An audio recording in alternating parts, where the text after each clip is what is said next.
ఎవడన్నా కోటి కొనకపోతుండే అధ్యక్ష. ఏ విధంగా క్యాప్సికం పండిస్తే ₹1 ఎకరకు వస్తుంది అధ్యక్ష? వచ్చింది నిజమే. అయితే ఈ తెలంగాణలో ఉండే 1 కోటి ఎకరాలను మొత్తం క్యాప్సికమే పండిస్తే తలాకో ఎకరకు ₹1 వస్తే తెలంగాణ రైతులందరూ కోటీశ్వర్లు అయిపోతారు కదా అధ్యక్ష.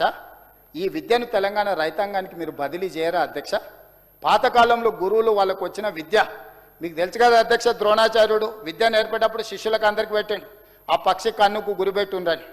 గురి పెట్టినప్పుడు అందరికీ ఒక ఆయన కాకులు కనిపించిన, ఒక ఆయన చెట్టు కనిపించింది, ఇంకొక ఆయనకు ఆకాశం కనిపించింది, ఇట్లా రకరకాలు కనిపించినాయి. అర్జునుడికి మాత్రమే పక్షి కన్ను కనిపించింది అధ్యక్ష. ఈరోజు నాకు కూడా రైతును రాజును చెయ్యడానికే ఈ రూరల్ అగ్రికల్చర్ రీజన్ ఎకానమీని గుర్తించి ఈరోజు గవర్నర్తో మీకు చెప్పించినాం అధ్యక్ష. అయినా వాళ్ళ కడుపు మంట అధ్యక్ష, ఎసిడిటీ. కాకరకాయ రసం తాగితే తగ్గుద్ది అది. కాకరకాయలు కూడా పండిస్తాం అధ్యక్ష వాళ్ళకి రసం ఇవ్వడానికి. అందుకోసమని ఇట్లయినా వాళ్ళకు కనువిప్పు కలగాలనేది నా ఉద్దేశం అధ్యక్ష. అందుకే ఈ రైతులను బాగు చేయడానికి తీసుకొస్తున్న ప్రణాళికల కోసమైనా గవర్నర్ గారి ప్రసంగాన్ని అభినందిస్తూ ఏకవాక్య తీర్మానం చేసినట్టు వాళ్ళ గౌరవం పెరిగి ఉండేది కదా అధ్యక్ష. అందుకే ఈరోజు ప్యూర్ కానీ క్యూర్ కానీ లేకపోతే రేర్ కానీ ఇది ఒక పాలసీ డాక్యుమెంట్ అధ్యక్ష. 2034కు $1 ట్రిలియన్ ఎకానమీకి చేరాలన్నా, 2047కు $3 ట్రిలియన్ ఎకానమీకి చేరాలన్నా ఈరోజు ఏఐ తుఫాన్లో వైట్ కాలర్ జాబులని పోతున్నాయని ప్రపంచం అంతా కోడే కూస్తుంది అధ్యక్ష. మరి ఆ తుఫాన్ వచ్చినప్పుడు, ఆ ఉద్యోగాలు కోల్పోయినప్పుడు ప్రతి సంవత్సరం 1,10,000 మంది ఇంజనీరింగ్ గ్రాడ్యుయేట్లను తయారు చేస్తున్న తెలంగాణ రాష్ట్రం, ఇంతకుముందు మిత్రుడు విద్యా సంస్థల అధిపతి పేదల విద్య గురించి తన ఆవేదన వ్యక్తం చేసిండు. సంతోషం, మీ కన్సర్న్ ఉన్నందుకు. మీకు వ్యాపారం ఉన్నా కూడా పేదల విద్య పట్ల మీకు కన్సర్న్ ఉన్నందుకు అభినందిస్తున్నా. కానీ ప్రభుత్వం తీసుకొస్తున్న రిఫార్మ్స్ 1956 మొదలుపెట్టిన ఐటీఐ ఆనాడు ఏదైతే అవసరం ఉందో ఫిట్టరు, ఎలక్ట్రీషియన్, పంబరు ఇట్లాంటి డీజిల్ మెకానిక్ ఆ రోజు కోర్సులు పెట్టారు. ఈరోజు 70 సంవత్సరాల తర్వాత కూడా అవే నేర్పించాలని చూస్తారు. ఒక ఉదాహరణ చెప్తా అధ్యక్ష, డీజిల్ మెకానిక్ నేర్పిస్తారు. దేంట్లో నేర్పిస్తారు అధ్యక్ష? అంబాసిడర్ కార్ మీద డీజిల్ మెకానిక్ నేర్పిస్తారు. ఇప్పుడు అంబాసిడర్ కార్ రిపేర్ చేయాలంటే ఏడుంది అధ్యక్ష? పోతే ఫామ్ హౌస్ వాళ్ళు ఒకటి ఉండొచ్చు, ఆ ఒకటి కూడా ఉందో రాళ్ళ మీద నిలబెట్టిరో నాకు తెలియదు. మరి ఇక బయట ఆడ అంబాసిడర్ కారు రిపేర్ నేర్పితే వాడు బయటకు వచ్చినాక ఉద్యోగం ఎక్కడ దొరుకుతుంది అధ్యక్ష? అందుకే ఈరోజు ఆ ఐటీఐలను ఏటీసీలుగా మార్చి అడ్వాన్స్డ్ టెక్నాలజీ సెంటర్స్గా ప్రతి నియోజకవర్గానికి ఒకటి ఇవ్వాలి. 100 నియోజకవర్గాలలో 100 కట్టాలని మేమే కాకుండా టాటా మీకు తెలుసు ఎంత గొప్ప సంస్థను, వాళ్ళతోని జాయింట్ అగ్రిమెంట్ చేసి ఒప్పందం చేసుకొని 2,400 కోట్ల రూపాయలతోని ఈరోజు ప్రణాళికలు రచిస్తే 14% తెలంగాణ రాష్ట్ర ప్రభుత్వం పెడితే కార్పొరేట్ సోషల్ రెస్పాన్సిబిలిటీ ఫండ్స్ కింద 2,100 కోట్ల రూపాయలు టాటా సంస్థ పెట్టి 100 ఇన్స్టిట్యూషన్లో 65 ప్రారంభించిన అధ్యక్ష. ఇలా వేలాది మంది పిల్లలు అక్కడికి వెళ్ళి నేర్చుకుంటున్నారు. ప్రపంచంతో పోటీ పడే నూతన టెక్నాలజీని ఈరోజు రోబోస్తో సహా అక్కడ వాళ్ళకు నేర్పుతున్నారు అధ్యక్ష. అందుకే వచ్చే అకాడమిక్ ఇయర్ నుంచి ఈ ఏటీసీలో చేరే ప్రతి విద్యార్థికి ₹2,000 వాళ్లకు స్కాలర్షిప్ ఇస్తా అని చెప్పి మా ప్రభుత్వం నిర్ణయం తీసుకున్నారు అధ్యక్ష. దీన్నైనా అభినందించారు అధ్యక్ష. వాళ్ళ రాజకీయాలకు అతీతంగా వాళ్ళ నియోజకవర్గాలకు కూడా ఇస్తామని చెప్పినాం, ఇచ్చినట్టున్నాం. లెక్క చూస్తే ఒకసారి వివరాలు చూస్తే నాకు తెలుస్తుంది అధ్యక్ష. 100 ఏటీసీలు అడ్వాన్స్డ్ టెక్నాలజీ సెంటర్స్ కింద మార్చి ఈరోజు వైట్ కాలర్ జాబులు పోతే బ్లూ కాలర్ జాబులు క్రియేట్ చేయాలా. ఈ బ్లూ కాలర్ జాబులే రేపు రాబోయే ఏఐ సునామీని తట్టుకొని నిలబడుతుందని చెప్పి మన యువతను సన్నద్ధం చేయడానికి ఈరోజు ప్రయత్నం చేస్తున్నాం. మన రాష్ట్రంలో ఉన్న పాలిటెక్నిక్ అన్నిటిని కూడా అప్గ్రేడ్ చేసి ఈరోజు అక్కడ కూడా సాంకేతిక నైపుణ్యం నేర్పించి బ్లూ కాలర్ జాబులకు ఏ రకంగా ఎంపవర్ చేయాలనో టాటాతోని 2వ ఒప్పందం చేసుకున్నాం అధ్యక్ష.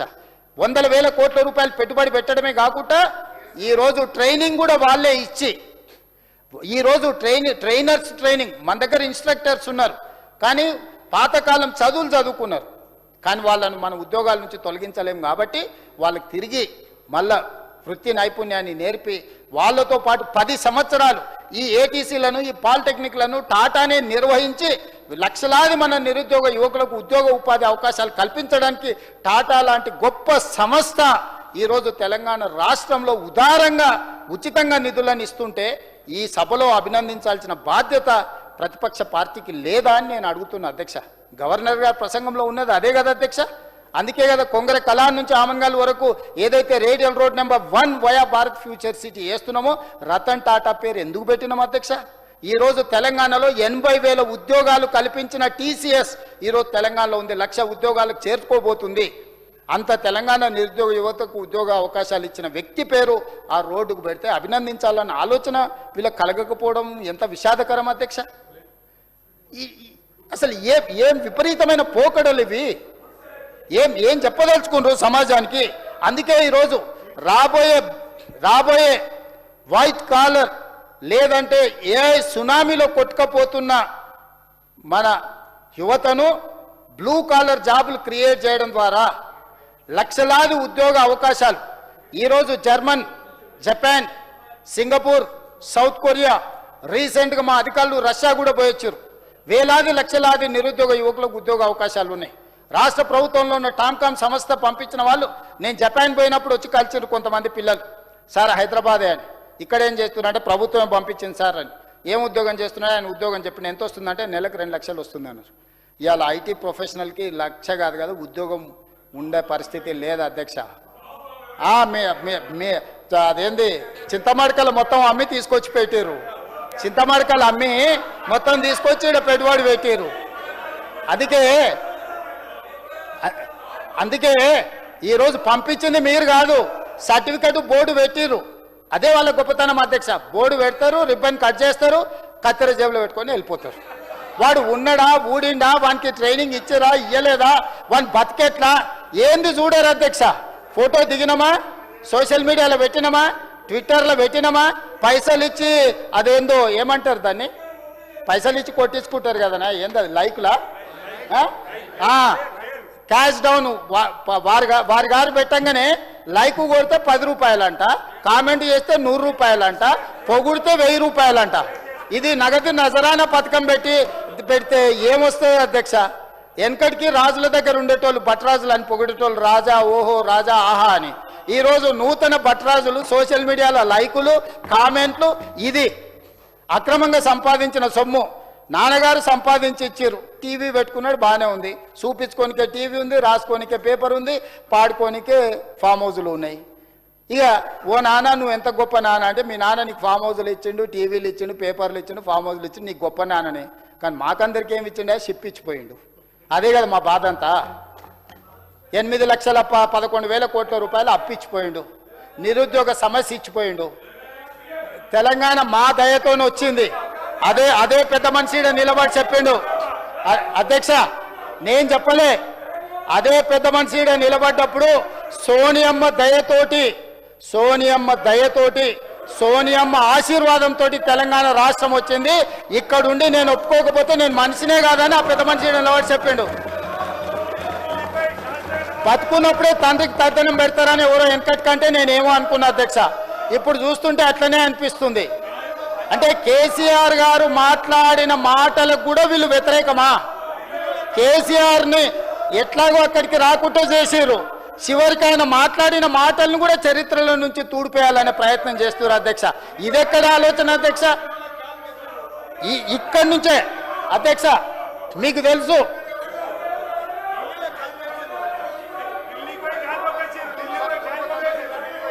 అధ్యక్ష తమరు చూసారు, నేను చూసిన 10 జనపతులు ఒక పెద్ద మరిచెట్టు ఉంటుంది. కుటుంబం అంతా పోయి సోనియా గారి కాళ్ళు మొక్కి కడుపులో తలకాయ పెట్టి వచ్చిన ఫోటో ఉంది అధ్యక్ష. సీయింగ్ ఈజ్ బిలీఫ్ అంటారు.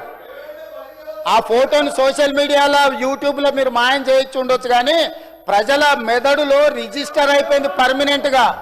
విశ్వాసఘాతకులుగా మారకండి, విశ్వాసం చూపించండి. తెలంగాణ అంటేనే విశ్వాసానికి మారుపేరు. ఈరోజు ఇచ్చిన సోనియా గాంధీ గారిని ఎల్లకాలం తెలంగాణ గుర్తు పెట్టుకుంటుంది. మీరు కాదన్నా అవునన్నా ఏమీ ఫరక్ పడదు. కాకపోతే నా బాధల్లో ఒక్కటే, పెద్దలు చంద్రశేఖరరావు గారు ఇక్కడ నిలబడి తెలంగాణ రాష్ట్ర మొదటి ముఖ్యమంత్రిగా శ్రీమతి సోనియా గాంధీ గారికి కృతజ్ఞతలు తెలపడమే కాకుండా సోనియా గాంధీ గారి దయ వల్ల తెలంగాణ రాష్ట్రం వచ్చిందని చెప్పిండు. ఏం పోటో బాబామార్దులకు కానీ కేసీఆర్ ఆనవాళ్ళు లేకుండా మొత్తం తుడిపే కార్యక్రమం మీద పడి కేసీఆర్ ఏం చెప్తే దానికి వ్యతిరేకంగా మాట్లాడుతున్నారు అధ్యక్ష. ఎక్కడి విపరీతమైన పోకడల అధ్యక్ష ఇది. అందుకే ఇక్కడ నిలబడ్డా కాబట్టి నేను కూడా ఆ విషయాన్ని గుర్తు చేసిన అధ్యక్ష. అందుకోసమనే ఈరోజు మనం బ్లూ కాలర్ జాబులు క్రియేట్ చేసుకుంటే మనం ఏటీసీలను, పాలిటెక్నిక్ కాలేజీలను, స్కిల్ యూనివర్సిటీని, స్పోర్ట్స్ యూనివర్సిటీని మనం అద్భుతంగా తీర్చిదిద్దుకున్నప్పుడే తెలంగాణ నిరుద్యోగ యువకులకు ఉద్యోగ ఉపాధి అవకాశాలు వస్తాయి. ఆ పాలసీ డాక్యుమెంటే తెలంగాణ రైజింగ్ 2047.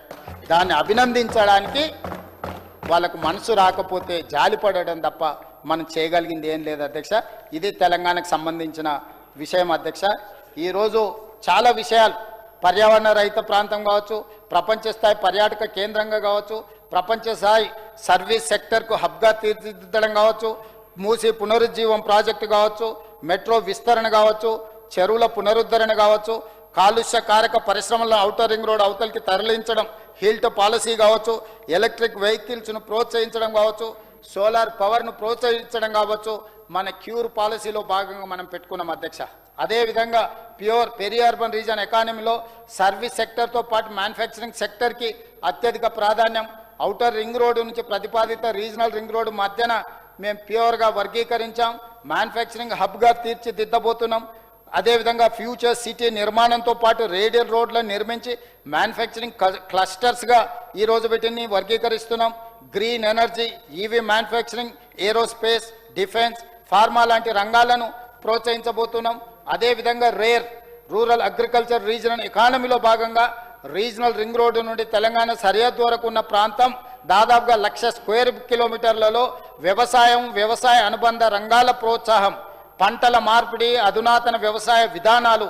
ఒకనాడు తెలంగాణ పంటల జోన్లుగా ఉండేటివి. పసుపు, సోయాబీన్, సన్ఫ్లవర్, వేరుశెనగ, చెరుకు లాంటి పంటలకు నిజామాబాద్ జిల్లా ఒక హబ్గా ఉండేది. నిజామాబాద్ జిల్లా అంకాపూర్ రైతులు దేశ వ్యవసాయానికి బ్రాండ్ అంబాసిడర్లుగా ఎదిగారు.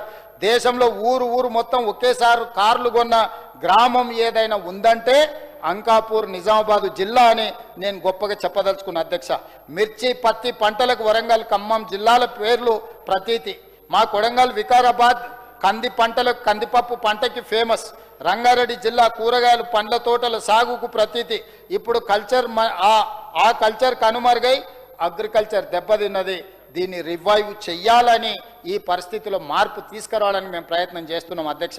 అందుకే ఈరోజు రేర్ 10లో పంటల వైవిధ్యం, వ్యవసాయ ఆధారిత పరిశ్రమలకు ప్రోత్సాహం, వ్యవసాయంలో టెక్నాలజీ వినియోగం రాబోయే రోజుల్లో ఉత్తమ్ కుమార్ రెడ్డి గారు, అదేవిధంగా మా తుమ్మల నాగేశ్వరరావు గారికి నేను సూచన చేస్తున్నా.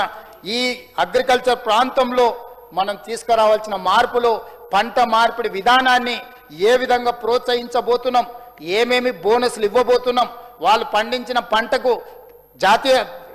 రాష్ట్ర స్థాయిలో, జాతీయ స్థాయిలోనే కాదు అంతర్జాతీయ స్థాయిలో వాటిని మార్కెటింగ్ చేయడానికి అవసరమైన అన్ని కేంద్రాలను ఏర్పాటు చేసి రైతును రాజును చేసి వ్యవసాయం దండగ కాదు వ్యవసాయాన్ని పండగ చేయాలనే నిర్ణయం తీసుకున్నాం. మా ఇద్దరు మంత్రులకు నేను సూచన చేస్తున్నా, ఈ సమావేశాలలోనే మీరు పంట మార్పిడి విధానం మీద ఏ విధంగా రైతులను ప్రోత్సహించాలనుకుంటున్నామో, వరి ఒక్కటే పరిష్కారం కాదు. వరి పండించడంతో రైతులకు లాభమే కానీ అత్యధిక లాభం లేదు. కాబట్టి వరి నుంచి పంట దృష్టి మరల్చి కమర్షియల్ క్రాప్స్, పండ్ల తోటలు, కూరగాయల పంటలు అన్ని పండించడం ద్వారా ప్రపంచానికి ఎగుమతి చేసే విధంగా తెలంగాణ ప్రాంతాన్ని ఒక వ్యవసాయ అద్భుతమైన కేంద్రంగా తీర్చిదిద్దడానికి మా ఇద్దరు మంత్రులకు సూచన చేస్తున్నా. వాళ్ళు ఆ విధంగా ముందుకు వెళ్తారని భావిస్తున్నా. తొందరలోనే శాసనసభలోనే కాకుండా వివిధ జిల్లాలలో చర్చా కేంద్రాలను ఈరోజు మనం పెట్టాలి. మండల స్థాయిలో, నియోజకవర్గ స్థాయిలో, జిల్లా స్థాయిలో, రాష్ట్ర స్థాయిలో వివిధ ప్రాంతాలలో ప్రజల్ని మమేకం, రైతుల్ని మమేకం చేసి, రైతులను భాగస్వాములను చేసి, స్థానిక పరిస్థితులను, భూమి యొక్క సాంద్రతను పరీక్షలు చేసి, ఆ భూమిలో ఉన్న సాంద్రత ఎంతుంది, ఏ పంటలు పండిస్తే బాగుంటుందో సైంటిస్టులతోని పరిశోధనలు చేపించి అగ్రికల్చర్ యూనివర్సిటీని కూడా ఇందులో భాగస్వాములను చేసి అంతర్జాతీయ స్థాయిలో పోటీ పడే విధంగా తీర్చిదిద్దాల్సిందిగా, పాడి పరిశ్రమను కూడా ప్రోత్సహించాల్సిందిగా, పాలు కూరగాయలను, పాలు పండ్లను పండించే విధంగా తీర్చిదిద్దాల్సిందిగా మా మంత్రులకు నేను ఈరోజు సూచన చేస్తున్నా. తొందరలోనే ఆ కార్యాచరణతో ముందుకు వస్తాం. రైతును రాజు చేస్తాం అన్నందుకైనా మేము చేస్తున్న ప్రణాళికలు, మేము ఇస్తున్న 500 రూపాయల బోనస్సు, అదే విధంగా మేమిచ్చిన రైతు భరోసా మేము ఇచ్చిన రైతు బంధు పథకాలకైనా ఈరోజు వాళ్ళు అభినందించాలి కదా అధ్యక్ష. ఏది చెయ్యరు. రైతు రుణమాఫీ చేస్తే మాట్లాడరు. కాబట్టి ఈ విధంగా అయినా గవర్నర్ గారి ప్రసంగానికి వీళ్ళు అభినందన తెలుపుతారు.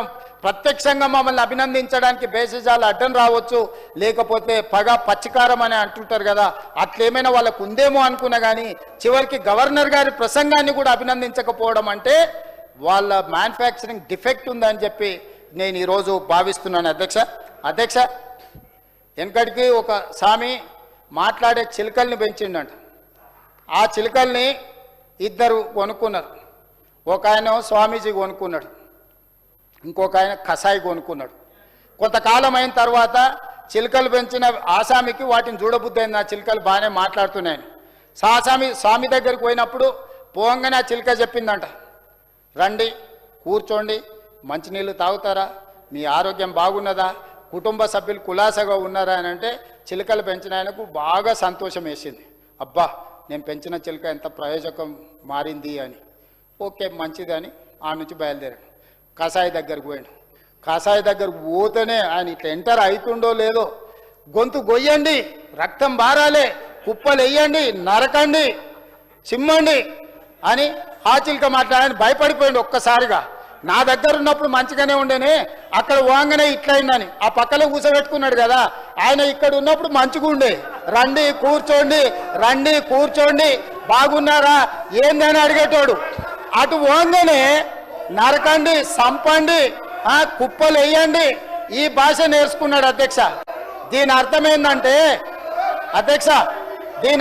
ఏంటంటే ఫామ్ హౌస్లో దొరికింది కదా అధ్యక్ష ఒక ఆయన.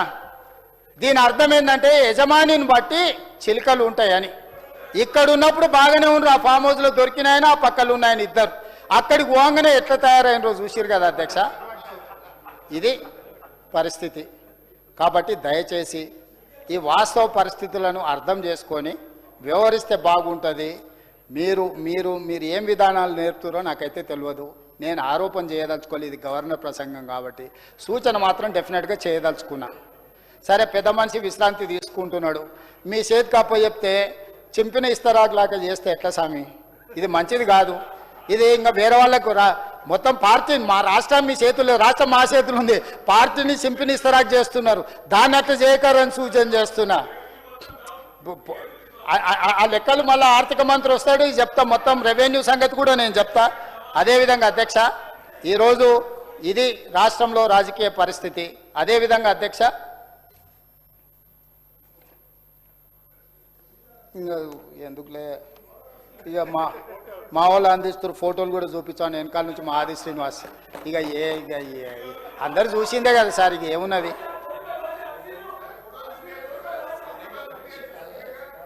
స్పీకర్ సార్, ఈరోజు ప్రజాప్రభుత్వం తీసుకొచ్చిన పాలసీలు, గత ప్రభుత్వం నచ్చితే నజరానా, నచ్చకపోతే జుర్మానా, ఇది వాళ్ళ విధానం. ఆ విధానం వల్ల ఎన్నో పరిశ్రమలు వచ్చినాయి, తరలిపోయినాయి, వచ్చి ఒకవేళ పెట్టినా తెలియక ఇరుక్కున్నా దివాలా తీసే పరిస్థితి. అందుకోసమే ఈరోజు మా ప్రభుత్వం వచ్చిన తర్వాత ఏ పాలసీ లేని తెలంగాణకు తెలంగాణ రాష్ట్ర స్థాయిలో తెలంగాణ రైజింగ్ 2047 ఒక పాలసీని తీసుకొచ్చినాం బ్రాడర్గా. దాంట్లో మిగతా ఏ సెక్షన్కి ఆ సెక్షన్కి ఒక సపరేట్ పాలసీలు తీసుకొచ్చినాం అధ్యక్ష. ఇందిరా మహిళా శక్తి పాలసీ తీసుకొచ్చినాం మొట్టమొదట ప్రాధాన్యత కింద మహిళలకు. ఈరోజు ఇందిరా మహిళా శక్తి విధానం ద్వారా మహిళా స్వయం సహాయక బృందాలకు, ఎస్హెచ్ గ్రూపులకు ఆర్థిక, సాంకేతిక, మార్కెటింగ్ మద్దతు అందిస్తున్నాం. ఇప్పటికే 50,000 కోట్ల రూపాయల రుణాలను వాళ్ళకు అందించడం జరిగింది. ఈ రుణాలు బ్యాంకు లింకేజ్ అందించడం జరిగింది. ఈ రుణాలు సక్రమంగా చెల్లించిన వాళ్ళ వడ్డీని రాష్ట్ర ప్రభుత్వం చెల్లిస్తుంది. ఇప్పటి వరకు నాకు తెలిసి మా సీతక్క పూర్తి వివరాలు చెప్తుంది, 1300 కోట్ల రూపాయలు సున్నా వడ్డీ కింద రాష్ట్ర ప్రభుత్వం వాళ్ళ తరఫున బ్యాంకులకు చెల్లించడం జరిగింది. 27 నెలల్లో ఫిబ్రవరి వరకు 57,000 కోట్ల రూపాయల బ్యాంకు లింకేజ్ ఇప్పించి ఈరోజు ఆడపిల్లలను ఆర్థికంగా నిలబెట్టినాం అధ్యక్ష. 5 ఏళ్లలో 1,00,000 కోట్లని మేము లక్ష్యం పెట్టుకున్నాం.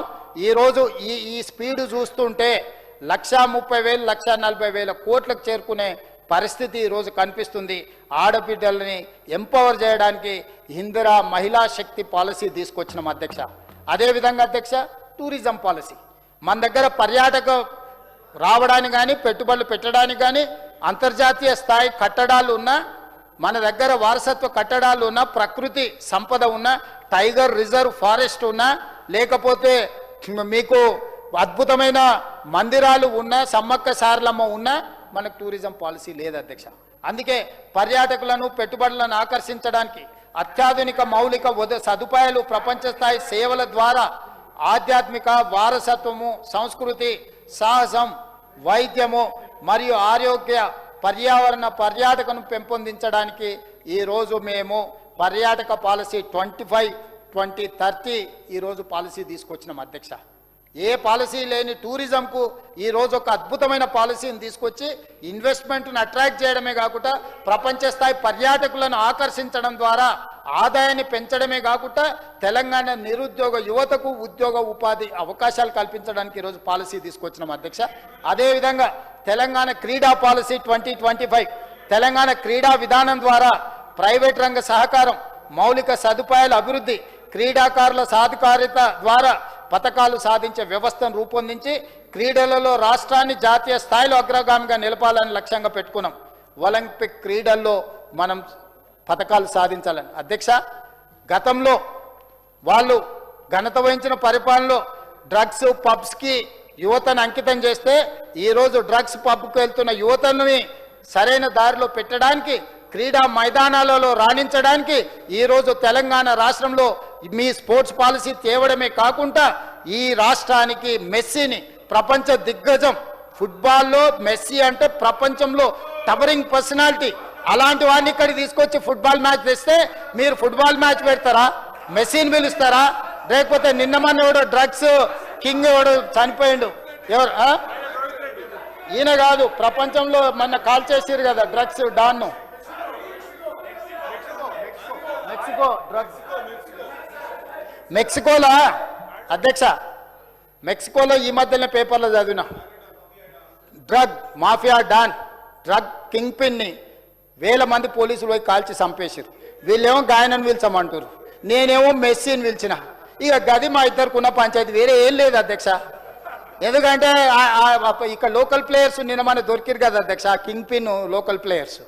నేనేమో మా పిల్లలు, నేనే కాదు మా పిల్లల్ని, నా మనవన్ని, వాళ్ళ పిల్లల్ని, వీళ్ళ పిల్లలందరినీ గ్రౌండ్లో తీసుకెళ్ళి క్రీడాకారులుగా మేము మారుతామంటే, మీ మనవన్ని తీసుకెళ్తావా, ఆయన కొడుకుని తీసుకెళ్తావా, ఈయనని తీసుకెళ్తావా అని. అరే మీ పిల్లల్ని మీరు పబ్బులకు గబ్బులకు పంపిస్తా అంటే మీ ఇష్టం అది.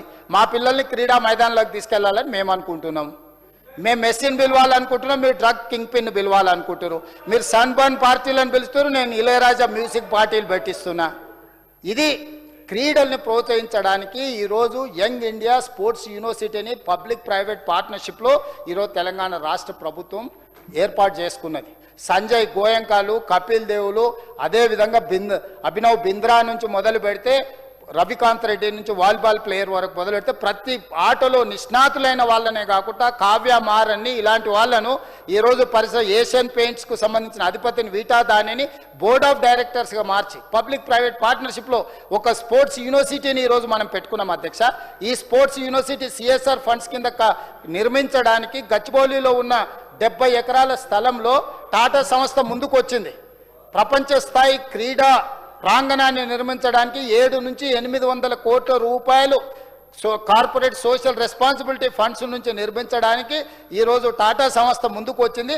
ఆ క్రీడా ప్రాంగణానికి రతన్ టాటా పేరు పెట్టడానికి ఈరోజు కాంగ్రెస్ పార్టీ నిర్ణయం తీసుకుంటే దాన్ని కూడా మీరు అభినందించకపోతే, దాని మీద కూడా మీరు అవాకులు చవాకులు మాట్లాడితే ఇది ఏ రకంగా యువత మిమ్మల్ని క్షమిస్తుంది, ఏ రకంగా మిమ్మల్ని ఈ తెలంగాణ సమాజం మన్నిస్తుంది, ఒకసారి ఆలోచన చేయమని వారికి ప్రతిపక్షాన్ని నేను సూచన చేస్తున్నా అధ్యక్ష.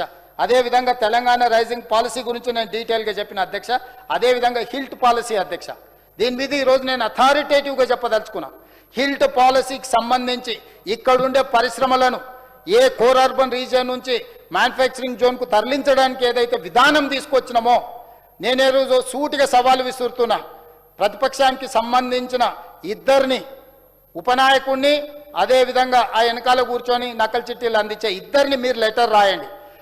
దీనికి సంబంధించి జూన్ 2, 2014 నుంచి ఈనాటి వరకు పరిశ్రమల తరలింపు విషయంలో, ల్యాండ్ కన్వర్షన్ విషయంలో ల్యాండ్ రెగ్యులరైజేషన్ విషయంలో తీసుకున్న నిర్ణయాల మీద మీరు అడిగిన ఎంక్వైరీకి నేను ఆర్డర్ ఇస్తాను. నేను ఈ వేదిక మీద నుంచి చెప్తున్నా అధ్యక్ష, including health policy, your previous policy, pick and choose selected, కావాల్సిన వాళ్ళకి ఏ విధంగా భూములు కట్టబెట్టినరో నేను సిద్ధంగా ఉన్న ఎంక్వైరీకి ఆర్డర్ చేయడానికి. ఈరోజు హరీష్ రావు గారు, కేటీఆర్ గారు ఒకే లెటర్ రెడ్డి మీద సంతకం పెట్టి ఏ ఏజెన్సీని అడుగుతారో, ఏ ఏజెన్సీ అయినా అడగనియండి, ఎనీ ఏజెన్సీ, సిబిఐ అడుగుతారా, ఈడీ అడుగుతారా, ఇన్కమ్ ట్యాక్స్ అడుగుతారా, సిట్ అడుగుతారా, లేకపోతే ఇంకేదైనా అంతర్జాతీయ సంస్థ ఉందా, ఏ సంస్థనైనా అడగమని ఉండ్రి, విచారణ చేయడానికి నేను సిద్ధంగా ఉన్నా. అదేవిధంగా టీడీఆర్కు సంబంధించి ఆరోపణలు చేశారు. టీడీఆర్లు లక్షల కోట్ల రూపాయల అవినీతి జరిగిందని జూన్ 2, 2014 నుంచి ఈ రోజు వరకు టీడీఆర్లు ఇచ్చిన వాటిని బదిలీ చేసిన వాటి మీద ఏ ఎంక్వైరీ అడుగుతా ఎంక్వైరీ నేను వేయడానికి సిద్ధంగా ఉన్న అధ్యక్ష. టీడీఆర్ మీద, హెల్త్ పాలసీ మీద మీరు లేఖ రాయండి. మీరు అడిగిన విచారణ ఇదే సభలో ప్రకటించకపోతే ఈ ప్రభుత్వం ఇదే సభలో క్షమాపణ చెప్తుంది. మీరు ముందుకు వచ్చి చేయాల్సిందిగా హెల్త్ పాలసీని తీసుకొచ్చిన అధ్యక్ష. ఇది ఒక మంచి పాలసీ. ఈ పాలసీని కూడా వివాదం చేసి ఈ పాలసీలో కూడా ఏదేదో ఆరోపణలు చేయడం ద్వారా పర్యావరణాన్ని కాపాడి పరిశ్రమలను తరలించి ఒక పరిశుద్ధమైన నగరంగా, క్లీన్ సిటీగా హైదరాబాద్ను తీర్చిదిద్దుకుందామంటే ఇది వీళ్ళ ధోరణి.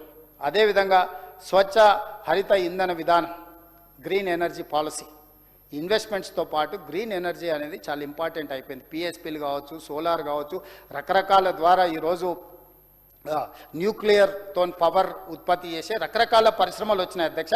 టీజీ రెడ్కో యొక్క తెలంగాణ స్వచ్ఛ హరిత ఇంధనం విధానము 2025-2030 నాటికి 20,000 మెగావాట్ల పునరుత్పాదక ఇంధనం నిల్వ సామర్థ్యాన్ని జోడించడం, సుస్థిరతను పెంపొందించడం, 80,000 కోట్ల రూపాయల పెట్టుబడులను ఆకర్షించడం ద్వారా గ్రీన్ ఎనర్జీ పాలసీతో ఇన్వెస్ట్మెంట్స్ తీసుకొచ్చి, ఈ ఇన్వెస్ట్మెంట్స్ పవర్ ఉంటే ఇన్వెస్ట్మెంట్స్ వస్తాయి, పరిశ్రమలు వస్తాయి. విద్యుత్తు మనం నిరంతరాయంగా అందించినప్పుడే పరిశ్రమలు వేగంగా అభివృద్ధి చెందుతాయి.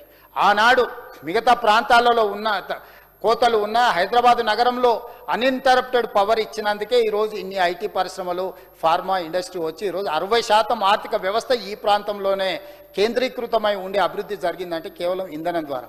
ఈరోజు 20,000 మెగావాట్లు గ్రీన్ ఎనర్జీని ఉత్పత్తి చేయడానికి పాలసీ తీసుకొస్తే, ఎనర్జీ పాలసీ తీసుకొస్తే దాన్ని కూడా అభినందించకుండా కాళ్ళల్లో కట్టబెడతామంటే ఇంకా ఏమనాలి అధ్యక్ష? ఒకసారి ఆలోచన చేయండి. అదేవిధంగా life sciences policy 2026 and 2030 Telangana next gen life sciences policy ప్రకారం 2030 నాటికి రాష్ట్రాన్ని ప్రపంచంలోని టాప్ 5 లైఫ్ సైన్సెస్ హబ్లుగా ఒకటిగా నిలపాలని ఈరోజు మా ప్రభుత్వం నిర్ణయం తీసుకున్నది. 2 లక్షల కోట్ల పెట్టుబడులు, 5 లక్షల కొత్త ఉద్యోగాలను ఈరోజు కల్పించాలని పాలసీ తీసుకొచ్చినాం. ఈ పాలసీ అంతా నిరుద్యోగ యువతకు ఉద్యోగ ఉపాధి అవకాశాలు కల్పించాలి, అదేవిధంగా రాష్ట్రానికి పెట్టుబడులు ఆకర్షించాలి, రాష్ట్ర ఆదాయం పెంచాలి, పేదలకు పంచాలి అనే విధానంతో ఈరోజు పాలసీ తెస్తే పేదల పట్ల ఏమాత్రం గౌరవం ఉన్నా ఈరోజు పేదలే రాజులుగా ఈరోజు రాష్ట్రాన్ని పరిపాలించడానికి సేవకులుగా నియమిస్తుంటే ఆ పేదల కోసం తీసుకొచ్చిన మంచి పాలసీని కూడా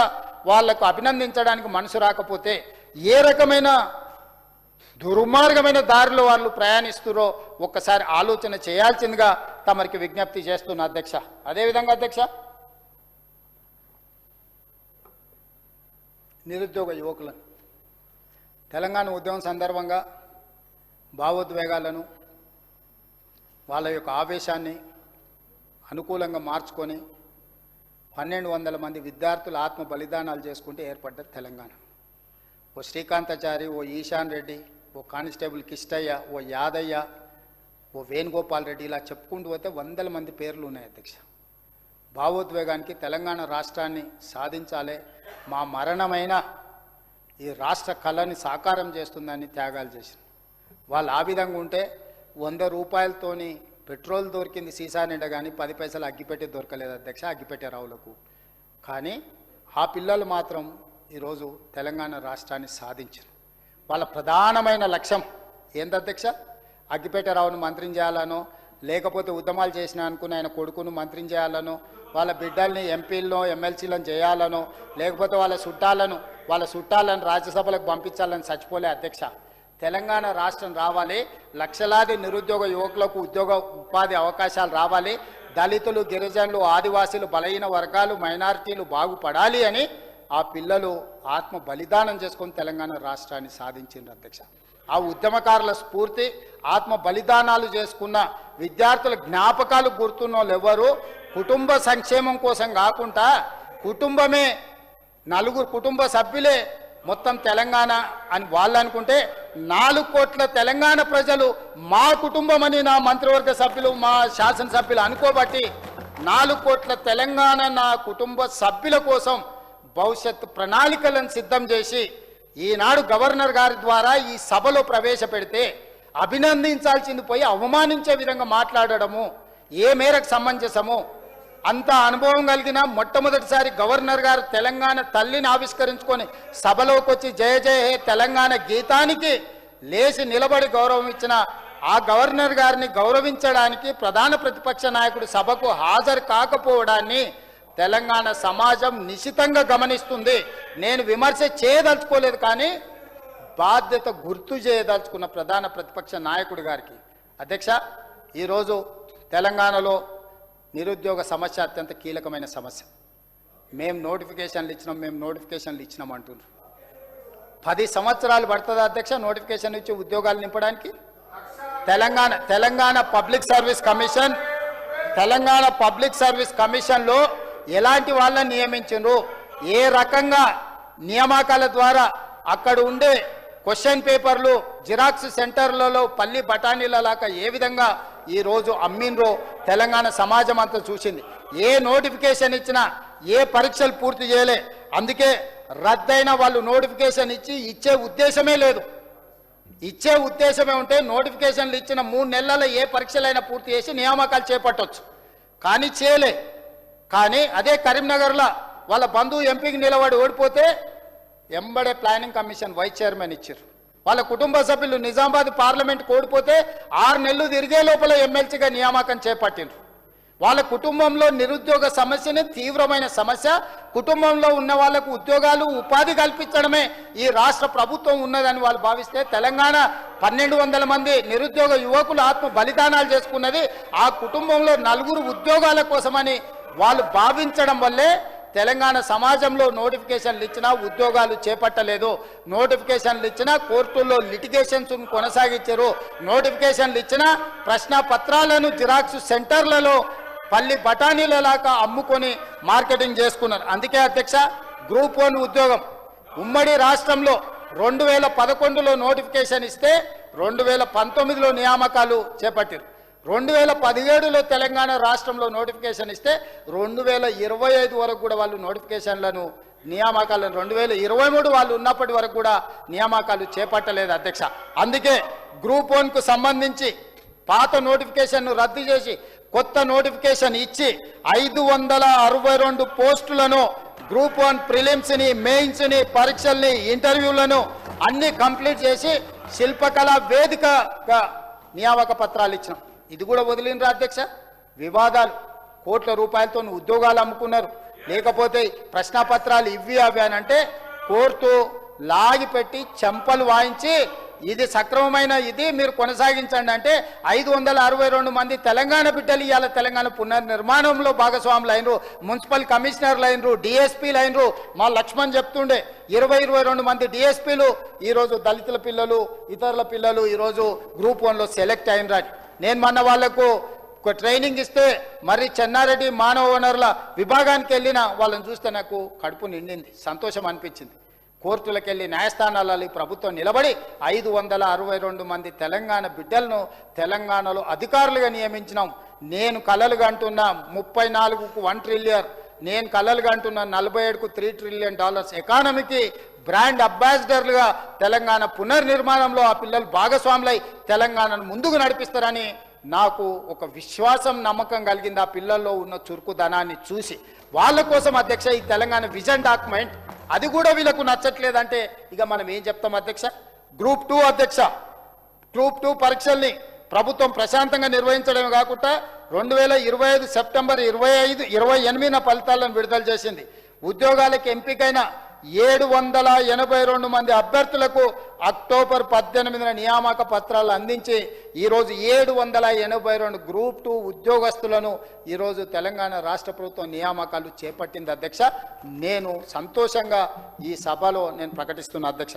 అదేవిధంగా గ్రూప్ 3 కూడా 1370 ఉద్యోగాలను 2022లో వాళ్ళు నోటిఫికేషన్ ఇచ్చి నియామకాలు చేపట్టకపోతే నేను వచ్చిన తర్వాత పూర్తి చేసి ఈ ఏడాది జనవరి 16న శిల్పకళ వేదికగా 1370 మంది గ్రూప్ 3 ఉద్యోగస్తులకు నియామక పత్రాలు ఇచ్చి తెలంగాణ పునర్నిర్మాణంలో ఈ పిల్లలను ఈ అధికారులను భాగస్వాములు చేసిన దాన్నైనా వీళ్ళు అభినందించాలి కదా అధ్యక్ష. నోటిఫికేషన్ ఇచ్చి వాళ్ళు పారిపోతే ఆ పనిని పూర్తి చేసినందుకైనా వాళ్ళ చేతగాని తనాన్ని ఈరోజు వాళ్ళు చెప్పుకోవడానికి దాచిపెట్టుకోవడానికి మోమాట పడితే నేను ఏమి అనుకుంటా ఈ పని పూర్తి చేసిన అందుకోసమైనా అభినందించాలి కదా అధ్యక్ష గవర్నర్ గారి ప్రసంగాన్ని. అదేవిధంగా గ్రూప్ 4 అధ్యక్ష, గ్రూప్ 4లో కూడా 8143 మంది అభ్యర్థులకు నియామక పత్రాలు అందించిన అధ్యక్ష. గ్రూప్ 1, 2, 3, 4 ద్వారానే కాకుండా టీజీపీఎస్సీ వివిధ విభాగాలలో తెలంగాణ రాష్ట్ర ప్రభుత్వంలో ఉన్న ఖాళీలను వివిధ విభాగాలలో 6469 ఖాళీలను భర్తీ చేయడం జరిగింది అధ్యక్ష. అదేవిధంగా అధ్యక్ష ఇదే కాదు అధ్యక్ష, ఇంకా ఉన్నాయి. డిఎస్సి 55 రోజులనే నోటిఫికేషన్ ఇవ్వడమే కాకుండా 2 నెలల లోపలనే అన్ని పూర్తి చేసి 11,062 పోస్టులకు నోటిఫికేషన్ ఇచ్చి 10,006 మంది టీచర్లను ఈరోజు నియమించడం జరిగింది అధ్యక్ష. తండాలలో గూడెల్లో మారుమూల పల్లెల్లో ఉన్న పేదలకు విద్యను దూరం చేయొద్దు, నాణ్యమైన విద్యను అందించాలని 10,000 పైగా టీచర్ల నియామక పత్రాలు అందించి ఈరోజు టీచర్లుగా వాళ్ళని రాష్ట్ర ప్రభుత్వము నియమించింది. పేదలకు విద్యను అందిస్తున్నందుకైనా గవర్నర్ గారి ప్రసంగాన్ని అభినందించాల్సి ఉండే అధ్యక్ష, అది కూడా చేయలేదు. అదేవిధంగా గురుకులాలు రెసిడెన్షియల్ సొసైటీ పరిధిలోని టీజీటీ, పీజీటీ, జూనియర్ లెక్చరర్లు, డిగ్రీ కాలేజ్ లెక్చరర్ల పోస్టులని కలిపి ప్రభుత్వం 8,400 మందికి నియామక పత్రాలు గురుకులాలకు సంబంధించిన నియామక పత్రాలను అందించడం జరిగింది అధ్యక్ష. అదేవిధంగా పోలీసుల నియామకాలు అధ్యక్ష 16,067 మంది పోలీసు నియామకాలను మా ప్రభుత్వం వచ్చినాక పోలీస్ కానిస్టేబుల్స్ నియామక పత్రాలు అందించడం జరిగింది అధ్యక్ష. అదేవిధంగా అధ్యక్ష దామోదర రాజనరసింహ గారు ఉన్నారనుకుంటే ఇక్కడ medical and health recruitment board ద్వారా మొత్తం 8,822 ఉద్యోగాలు భర్తీ చేసినాం. అందులో 6,956 స్టాఫ్ నర్సులు, 1,284 ల్యాబ్ టెక్నీషియన్స్, 422 సివిల్ అసిస్టెంట్ సర్జన్లతో పాటు వివిధ ఖాళీలను భర్తీ చేయడం జరిగింది అధ్యక్ష. నిర్వీర్యం చేసిన మెడికల్ అండ్ హెల్త్ వ్యవస్థను బలోపేతం చేయడానికి 8,822 నియామక పత్రాలను మా ప్రభుత్వం అందించింది. మా ప్రభుత్వాన్ని అభినందించడానికి మనసు లేకపోయినా, మీ అసూయకు మందు లేకపోయినా, ఆరోగ్యశ్రీలో మీకు ఏమన్నా ట్రీట్మెంట్ చేద్దామని అవకాశం లేకపోవడం వల్ల మా దామాన్ని ఉంటే దానికి మనసు రోగానికి అసూయకి ఏమైనా మందు ఉంటే ఆరోగ్యశ్రీలో చేర్చమనే సూచన చేస్తోని అయినా అభినందించలేదు అధ్యక్ష. ఇంకా వాళ్ళ విచక్షణకే వదిలేస్తున్నా. అదేవిధంగా రెవెన్యూ విభాగంలో 4,682 ఉద్యోగాలు, సింగరేణిలో 441, టీజీ జెన్కోలో 635, ఎస్పీడీసీఎల్లో 470, ఇతర సంస్థలో 914 పోస్టులను భర్తీ చేసిన అధ్యక్ష. వీటితో పాటు ఈరోజు 13,197 పోస్టుల భర్తీ చేయడానికి వివిధ దిశల్లో ఈరోజు ఉన్నాయి. దాదాపుగా 80,000 ఉద్యోగాలను ఈరోజు మా ప్రభుత్వం 67,763 ఉద్యోగ నియామక పత్రాలు అందించినాం. 13,197 ఉద్యోగ నియామకాల ప్రక్రియ కొనసాగుతుంది అధ్యక్ష. 80,000 పైచిలకు ఉద్యోగాలు ఇచ్చినందుకు ఇన్ని వేల మంది నిరుద్యోగ యువకులు, వాళ్ళ కుటుంబాలలో అత్యంత నిరుపేదలు తల్లిదండ్రులు ఉపాధి హామీ కూలీ చేసి గ్రామీణ ప్రాంతంలో రూపాయి కూడబెట్టి అశోక్ నగర్లో, దిల్సుఖ్ నగర్లో కోచింగ్ సెంటర్ల చుట్టూ సంవత్సరాల నుంచి తిప్పుతుంటే 22-23 సంవత్సరాల వయసులో వాడు హైదరాబాద్కు వస్తే 10 సంవత్సరాలు ఉద్యోగ నియామకాలు చేపట్టకపోవడం వల్ల 33-34 ఏళ్ళు వచ్చినాయి అధ్యక్ష. తల్లిదండ్రులు పెళ్లి చేసే పరిస్థితి లేదు.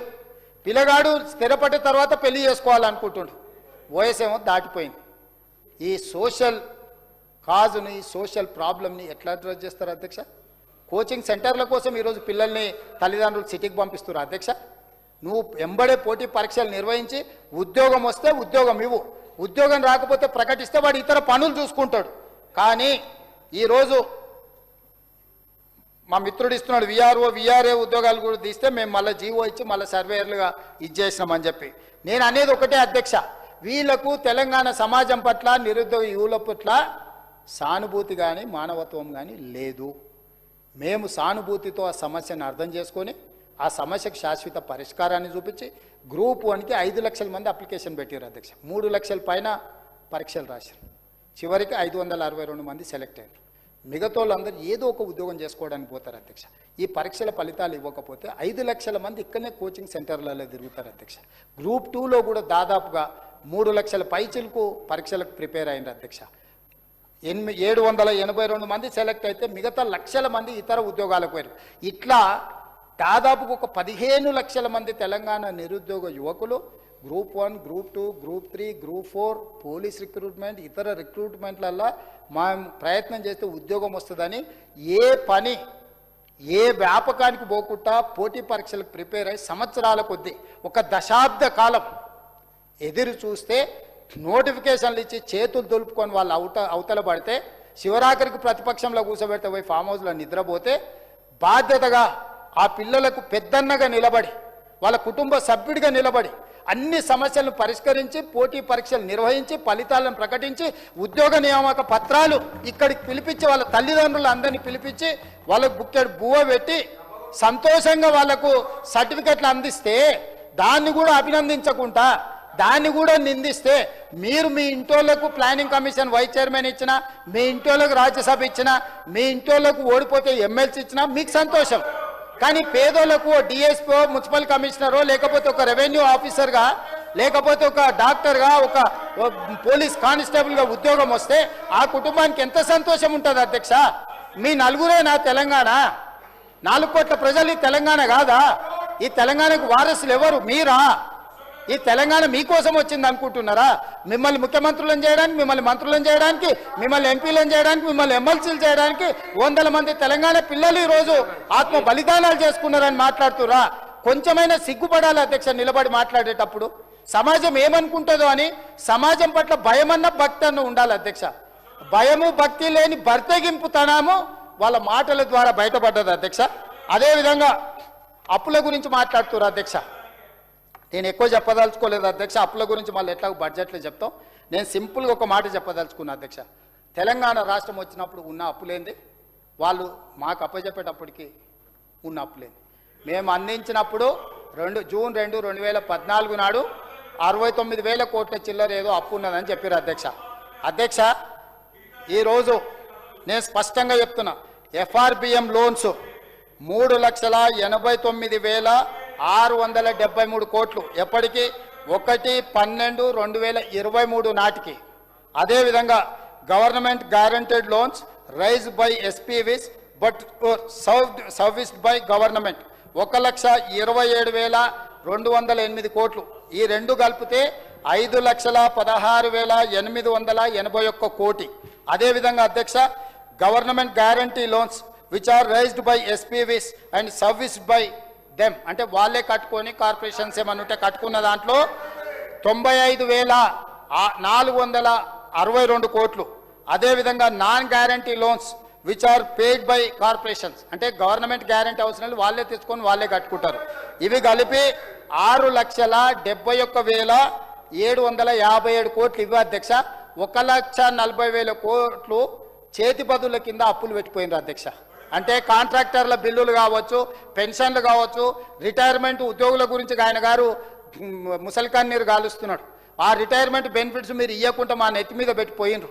ఇట్లాంటివి కలిపితే కాంట్రాక్టర్ల బిల్లుల నుంచి రిటైర్మెంట్ ఉద్యోగుల బెనిఫిట్స్ వరకు లెక్క కడితే 1,40,000 కోట్ల చేతి బదుల అప్పులు. రిజర్వ్ బ్యాంకులో కూడా అడ్వాన్స్ తెచ్చేసుకోరు, జీతభత్యాలు ఎన్నికొతే ఆడ డబ్బులు లేవు. అన్ని కలిపితే 8,11,000 కోట్ల రూపాయలతో మాకు అప్పు చెప్పారు అధ్యక్ష. మమ్మల్ని అప్పు చేసిండ్రు అంటారు అధ్యక్ష. నేను అది కూడా చెప్తా అధ్యక్ష. ఎఫ్ఆర్బిఎం లోన్స్లో మేము 1,62,004 కోట్ల రూపాయలు అప్పు తెచ్చినాం అధ్యక్ష. ఈ కార్పొరేషన్ దానికి సంబంధించి 7,955 కోట్లు తెచ్చినాం అధ్యక్ష. ఈ రెండు కలిపి 1,69,959 కోట్లు మేము అప్పు చేస్తే మేము వాళ్ళు చేసిన అప్పులకు ఏది 28/1/2023 నుంచి 28/2/2026 వరకు మేము చేసిన అప్పు 1,69,959 కోట్ల అధ్యక్ష. మేము అప్పులకు చెల్లించింది ఎంత తెలుసా అధ్యక్ష? 1,76,801 కోటి.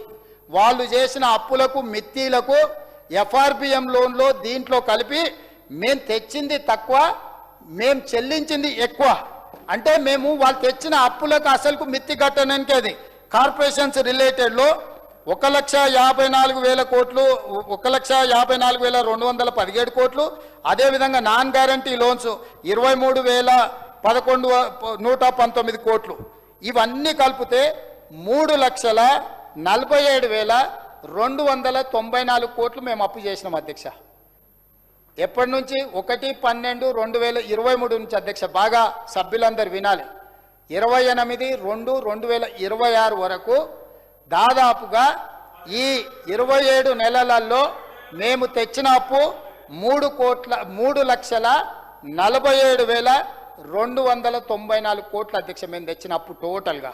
మేము చెల్లించింది ఎంత అధ్యక్ష? వాళ్ళు చేసిన అప్పులకు, తప్పులకు, పాపాలకు 3,30,570 కోట్లు చెల్లించినాం అధ్యక్ష. మేము చేసిన అప్పులు మొత్తము వాళ్ళు చేసిన తప్పులకు, అప్పులకు, అసలుకు మిత్తికి కట్టడానికి పోయింది అధ్యక్ష. నికరంగా ప్రజల కోసం వాడింది కేవలం 17,000 కోట్ల రూపాయలు అధ్యక్ష. ఇంకా కూడా నిస్సిగ్గుగా నిలబడి మమ్మల్ని నిందించే ప్రయత్నం చేస్తారు ఏంది అధ్యక్ష? మీరు చేసిన విపరీతమైన అప్పులు, అడ్డగోలుగా తప్పులను సరిదిద్దుకోవడానికే మా జీవితం హూనమైపోతుంది అధ్యక్ష. నిద్రలేని రాత్రులు పాపం మా బట్టి విక్రమార్క గారు, ఆయన పరిస్థితి అగమ్య గోచరం అయిపోయింది. అంతకుముందు స్మార్ట్గా ఉండేటోడు, గడ్డానికి నీట్గా రంగేసుకొని, ఇప్పుడు అది కూడా మర్చిపోయింది వీళ్ళ దెబ్బకు. 3,30,30,570 కోట్లు మేము చెల్లించినాం అధ్యక్ష. దీని వివరాలు మళ్ళీ మొత్తం టోటల్గా వచ్చినప్పుడు చెప్తాం. ఎంత అప్పు, ఎంత మిత్తికి తెచ్చిరు తెలుసా అధ్యక్ష? మంది కాకపోతే ఢిల్లీ దాకా దేకమన్నాడు అంటే వెనకటికి ఓడు. 11.5%తో మిత్తితో తెచ్చిరు అధ్యక్ష. 10 ఏళ్ళకు 12 ఏళ్లకు మార్కెట్లో 8-8.5% బొచ్చడుగా అప్పులు ఇచ్చేటోళ్ళు ఉంటే కమిషన్లకు కక్కుర్తిపడి 11.5, 11.90 అప్పులకు తెస్తే నేను ఢిల్లీకి తిరిగి మోడీ గారి దగ్గరకు పోయి, నిర్మలా సీతారామన్ గారి దగ్గరకు పోయి పదే విజ్ఞాపనలు చేసి లోన్ తగ్గించుకోవడానికి చేసి ఈ సంవత్సరం 27,000 కోట్ల పైచిలకు నేను డెట్ రీస్ట్రక్చర్ చేయించుకొని వచ్చిన అధ్యక్ష. 7.25% తగ్గించిన అధ్యక్ష. 20 ఏళ్ల కోసం ఉన్న అప్పును 39 ఏళ్లకు పొడిగించిన అధ్యక్ష. దీంతో నాకు ఎవ్రీ ఇయర్ యావరేజ్ 4,000 కోట్ల రూపాయలు మిగులుతుంది అధ్యక్ష. ఈ 4,000 కోట్లు పేదల సంక్షేమం కోసం వాడడానికి ఈరోజు ప్రయత్నం చేస్తున్నా. లాస్ట్ ఇయరే 27,000 కోట్లు, టోటల్గా 2 లక్షల కోట్ల డెట్ రీస్ట్రక్చర్ కోసం ఈరోజు కేంద్ర ప్రభుత్వం మనకు సానుకూలంగా స్పందిస్తుంది. నేను ఎందుకు ఈ వేదిక మీద నుంచి నిర్మలా సీతారామన్ గారికి కృతజ్ఞతలు చెప్పడానికి ఎందుకు వెనుకలేదు అధ్యక్ష? తెలంగాణ ప్రజలకు మేలు జరిగే నిర్ణయం నిర్మలా సీతారామన్ గారు మనకు సహకరించినప్పుడు, కేంద్ర ప్రభుత్వానికి లేకపోతే నిర్మలా సీతారామన్ గారికి మాకు సిద్ధాంతపరమైన వైరుధ్యాలు ఉండొచ్చు, బలమైన ప్రతిపక్షం ఉండొచ్చు, వాళ్ళతో మాకు వివాదం ఉండొచ్చు. కానీ తెలంగాణ రాష్ట్రానికి సహకరించిన వాళ్లకు కనీసం మేము మా తెలంగాణ రాష్ట్రానికి సహకరించిండ్రు, మేము మనస్ఫూర్తిగా వాళ్ళ కృతజ్ఞతలు తెలియజేస్తున్నాం చెప్పడానికి బేసిజాలు ఎందుకు అధ్యక్ష? ఈరోజు ఈ మిగిలిన 1,000 కోట్ల రూపాయలు తెలంగాణ ప్రజల యొక్క సంక్షేమం కోసం, యువకుల కోసం, మహిళల కోసం, రైతుల కోసం వాడాలని ఈరోజు మేము ప్రయత్నం చేస్తే, ఆ వివరాలు చెప్తే వాటిని అభినందించడానికి కూడా వీళ్ళకి మనసు రాకపోతే ఇక వీళ్ళని ఏ విధంగా మాట్లాడాలి, ఏం చెప్పాలి అధ్యక్ష? మీరు ఒక్కసారి ఆలోచన చేయండి. ఇక అదేవిధంగా గ్యారంటీలు అందరూ వాళ్ళలాగానే అనుకుంటారు. పచ్చకామెరలు వచ్చిన వాళ్ళకు ఊరంతా పచ్చగానే కనిపిస్తా అని వెనకటికి చెప్పారు. రెండో సామెత కూడా చెప్పారు, నిజం గడప దాటక ముందే అబద్ధం ఊరంతా తిరుగుతుంది. ఎందుకంటే నెలకు 5 కోట్ల రూపాయలు ఖర్చు పెడుతుంది సోషల్ మీడియా అని అబద్ధాలు ప్రచారం చేయడానికి. మళ్ళా ఇక్కడ కూడా కాదు, అక్కడ సరే అక్కడ నిర్వహించడానికి ఆ మధ్యలోనే రకరకాలుగా దాగిపోయిండు పాపం. సరే దాని సంగతి మళ్ళీ వస్తా. కానీ అధ్యక్ష, 6 గ్యారంటీలకు సంబంధించి ఈ వేదిక నుంచి మా సహచర మంత్రులకే కాకుండా తెలంగాణ సమాజాన్ని కూడా నేను చెప్పదలుచుకున్నా. ముఖ్యంగా మహాలక్ష్మి 7/12/2023 నాడు మేము అధికారం చేపడితే 9/12/2023 నాడు ఇదే సభా ప్రాంగణంలో తమరి నాయకత్వంలో మన మహాలక్ష్మి ఉచిత బస్సు ఆడబిడ్డలకు బస్సు ప్రయాణాన్ని మనం ఏర్పాటు చేసుకున్నాం అధ్యక్ష. ఆనాటి నుంచి ఈనాటి వరకు తెలంగాణలో ఎక్కడికైనా వెళ్ళు, అమ్మగారింటికి ఆడబిడ్డలు వెళ్తారా, అమ్మవారిని దర్శించుకోవడానికి ఆడబిడ్డలు వెళ్తారా, ఎవరిని కూడా అనాపైస బస్సు కిరాయి అడగకుండా మా పొన్నం ప్రభాకర్ గారు ఏ జాతరలు వచ్చినా, లక్ష్మీ నరసింహస్వామి బ్రహ్మోత్సవాలు వచ్చినా, సమ్మక్క సారలమ్మ జాతర వచ్చినా, తెలంగాణలో ఏ మూల నుంచి ఏ మూలకైనా ఆడబిడ్డంగా ధైర్యంగా మా రేవంత్ అన్న అందించిన మహాలక్ష్మి పథకం ఉన్నది, మేము ప్రయాణం చేస్తామని ఈరోజు ప్రయాణం చేస్తున్నారు. దానికి గాను ఈరోజు 9,700 కోట్ల రూపాయలను మహిళలు ఆదా చేసుకున్నారు. ప్రతి నెల 300 నుంచి 350 కోట్ల రూపాయలు కార్పొరేషన్ ఆర్టీసీకి ఈరోజు బట్టి విక్రమార్క గారు నిధులు చెల్లిస్తున్నారు అధ్యక్ష. ఆనాడు వాళ్ళ హయాంలో కార్మికులు ఒక ఆయన గౌరవాధ్యక్షుడు ఉండే, ఇంకా నేను ఆయన పేరు తీసుకోదలుచుకోలేదు, కానీ ఆ అధ్యక్షుడు ఉన్నప్పుడు చేస్తే 50 మంది కార్మికులు చచ్చిపోయారు. శ్రీనివాస్ రెడ్డి అనే డ్రైవరు పెట్రోల్ పోసుకొని, ఆయన కొడుకు ఆర్మీలో చేస్తాడు, ఇంకొక ఆయన అమెరికాలో బాగా స్థిరపడ్డాడు, కానీ 50,000 సహచర కార్మికుల యొక్క బాగోగుల కోసం 50 రోజులు మొత్తం బంద్ పెడితే కూడా ఈ ప్రభుత్వం చర్చలకు పిలవకపోవడం వల్ల ఈ ప్రభుత్వ కార్మిక వ్యతిరేక వైఖరికి నిరసనగా ఆత్మహత్య చేసుకొని హాస్పిటల్ ఉంటే చూడడానికి అటువైపు కూడా మళ్ళీ చూడలే, కనీసం చుక్క కన్నీరు కూడా గార్చలే. మా పేరు తన్నీరు అని చెప్పుకుంటారు, కానీ ఏమంటారు గౌరవాధ్యక్షుడికి ఉన్న వ్యక్తి చుక్క కన్నీరు కూడా గార్చలే. ఆ కార్మికుడు చచ్చిపోతే మేం పోయి ఆ కుటుంబాలకు అండగా నిలబడ్డాం. ఇవాళ నష్టాలలో ఉన్న ఆర్టీసీని మహిళలకు ఉచిత బస్సు ప్రయాణం మహాలక్ష్మి గ్రూప్ ద్వారా అమలు చేయడంతో ఈరోజు లాభాల బాటలో పడుతుంది అధ్యక్ష. ఈరోజు ఆ సంస్థను నిలబెట్టినాం. మహాలక్ష్మి ఉచిత పథకాన్ని తీసుకొచ్చి వేలాది కోట్ల రూపాయల అప్పులు పెట్టి బకాయిలు పెట్టి సంస్థను నిర్వీర్యం చేసి సర్వనాశనం చేస్తే సంస్థను నిలబెట్టి పట్టాలు ఎక్కించి లాభాల బాటలో నడిపించి ఈరోజు డీజిల్ బస్సులు కాలం చెల్లిన బస్సులను తొలగించి ఈవీ వెహికల్స్ను కొనిపించి ఈరోజు వాటిని నిలబెట్టినాం అధ్యక్ష. మహిళలను ఉచితంగా బస్సులో ప్రయాణం చేయడానికే కాదు అధ్యక్ష, ఆర్టీసీ బస్సులకు ఆడబిడ్డలను యజమానులను చేసినాం అధ్యక్ష. ఈరోజు సీతక్క నేతృత్వంలో 1000 బస్సులకు ఆడబిడ్డలను యజమానులను చేసి బస్సులు కొనుగోలు చేసి ఆర్టీసీకి కిరాయికి పెట్టి యజమానులుగా ఈరోజు నడుపుకునే అవకాశం కల్పించినాం. వాళ్ళ అదానీ అంబానీలకు సోలార్ పవర్ ప్రాజెక్టులు కట్టబెడితే ఆడపిల్లలకు 1000 మెగావాట్లు సోలార్ పవర్ ప్రాజెక్టులు అప్పచెప్పి అదానీ అంబానీలతోని తెలంగాణ ఆడబిడ్డలు సోలార్ ఉత్పత్తి చేయడానికి వ్యాపారాలుగా మార్చినాం అధ్యక్ష.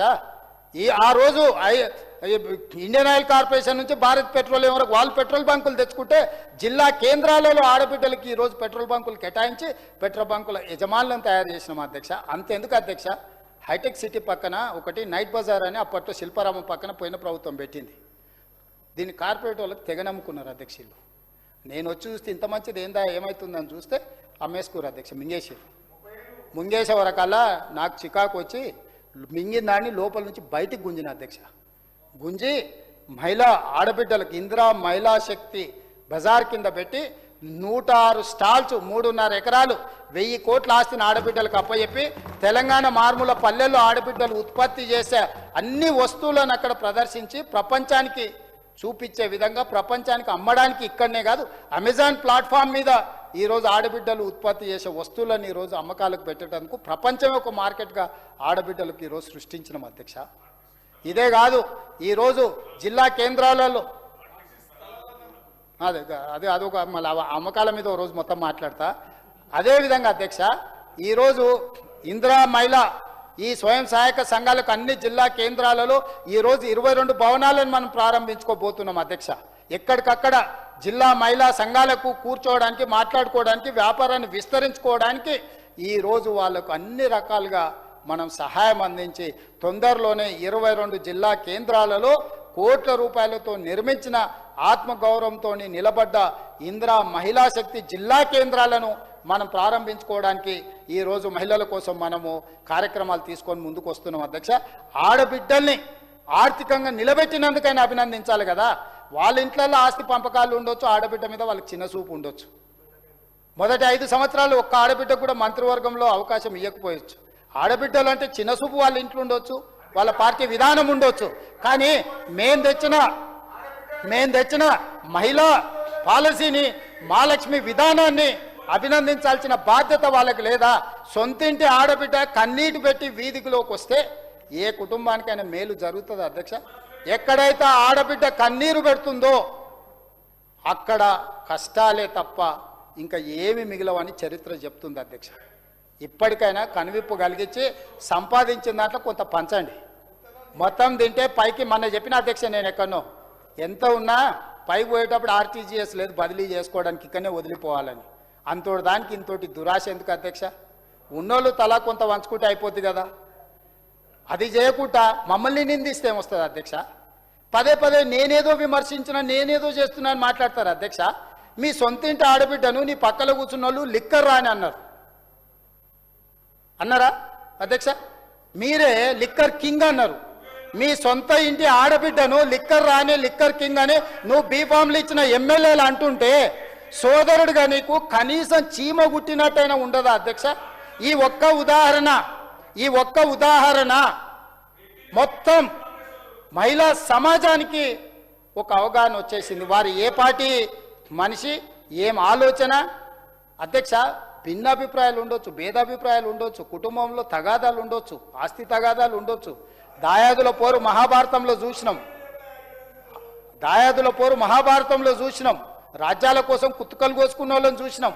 కానీ సొంత ఇంటి ఆడబిడ్డను సొంత మనుషులతోని సోషల్ మీడియాలో దుబాయ్ నుంచి తిట్టిపిచ్చి, అదేవిధంగా సొంత ఎమ్మెల్యేలు, మీరు బీఫామ్ ఇస్తే గెలిచిన ఎమ్మెల్యేలు లిక్కర్ రాని అని, లిక్కర్ కింగ్ అని ఇట్లాంటి మాటలు మాట్లాడుతుంటే కనీసం నియంత్రించే ప్రయత్నం చేయకపోవడం అనేది ఏ మేరకు సమంజసము, ఏ మేరకు వీళ్ళకు మహిళల పట్ల గౌరవం ఉందో ఈ ఒక్క సంఘటన పట్టి చూస్తే ఉడికిందా లేదా అన్నమని చూడడానికి ఒక మెతుకు పట్టుకొని చూస్తే తెలుస్తుంది అధ్యక్ష.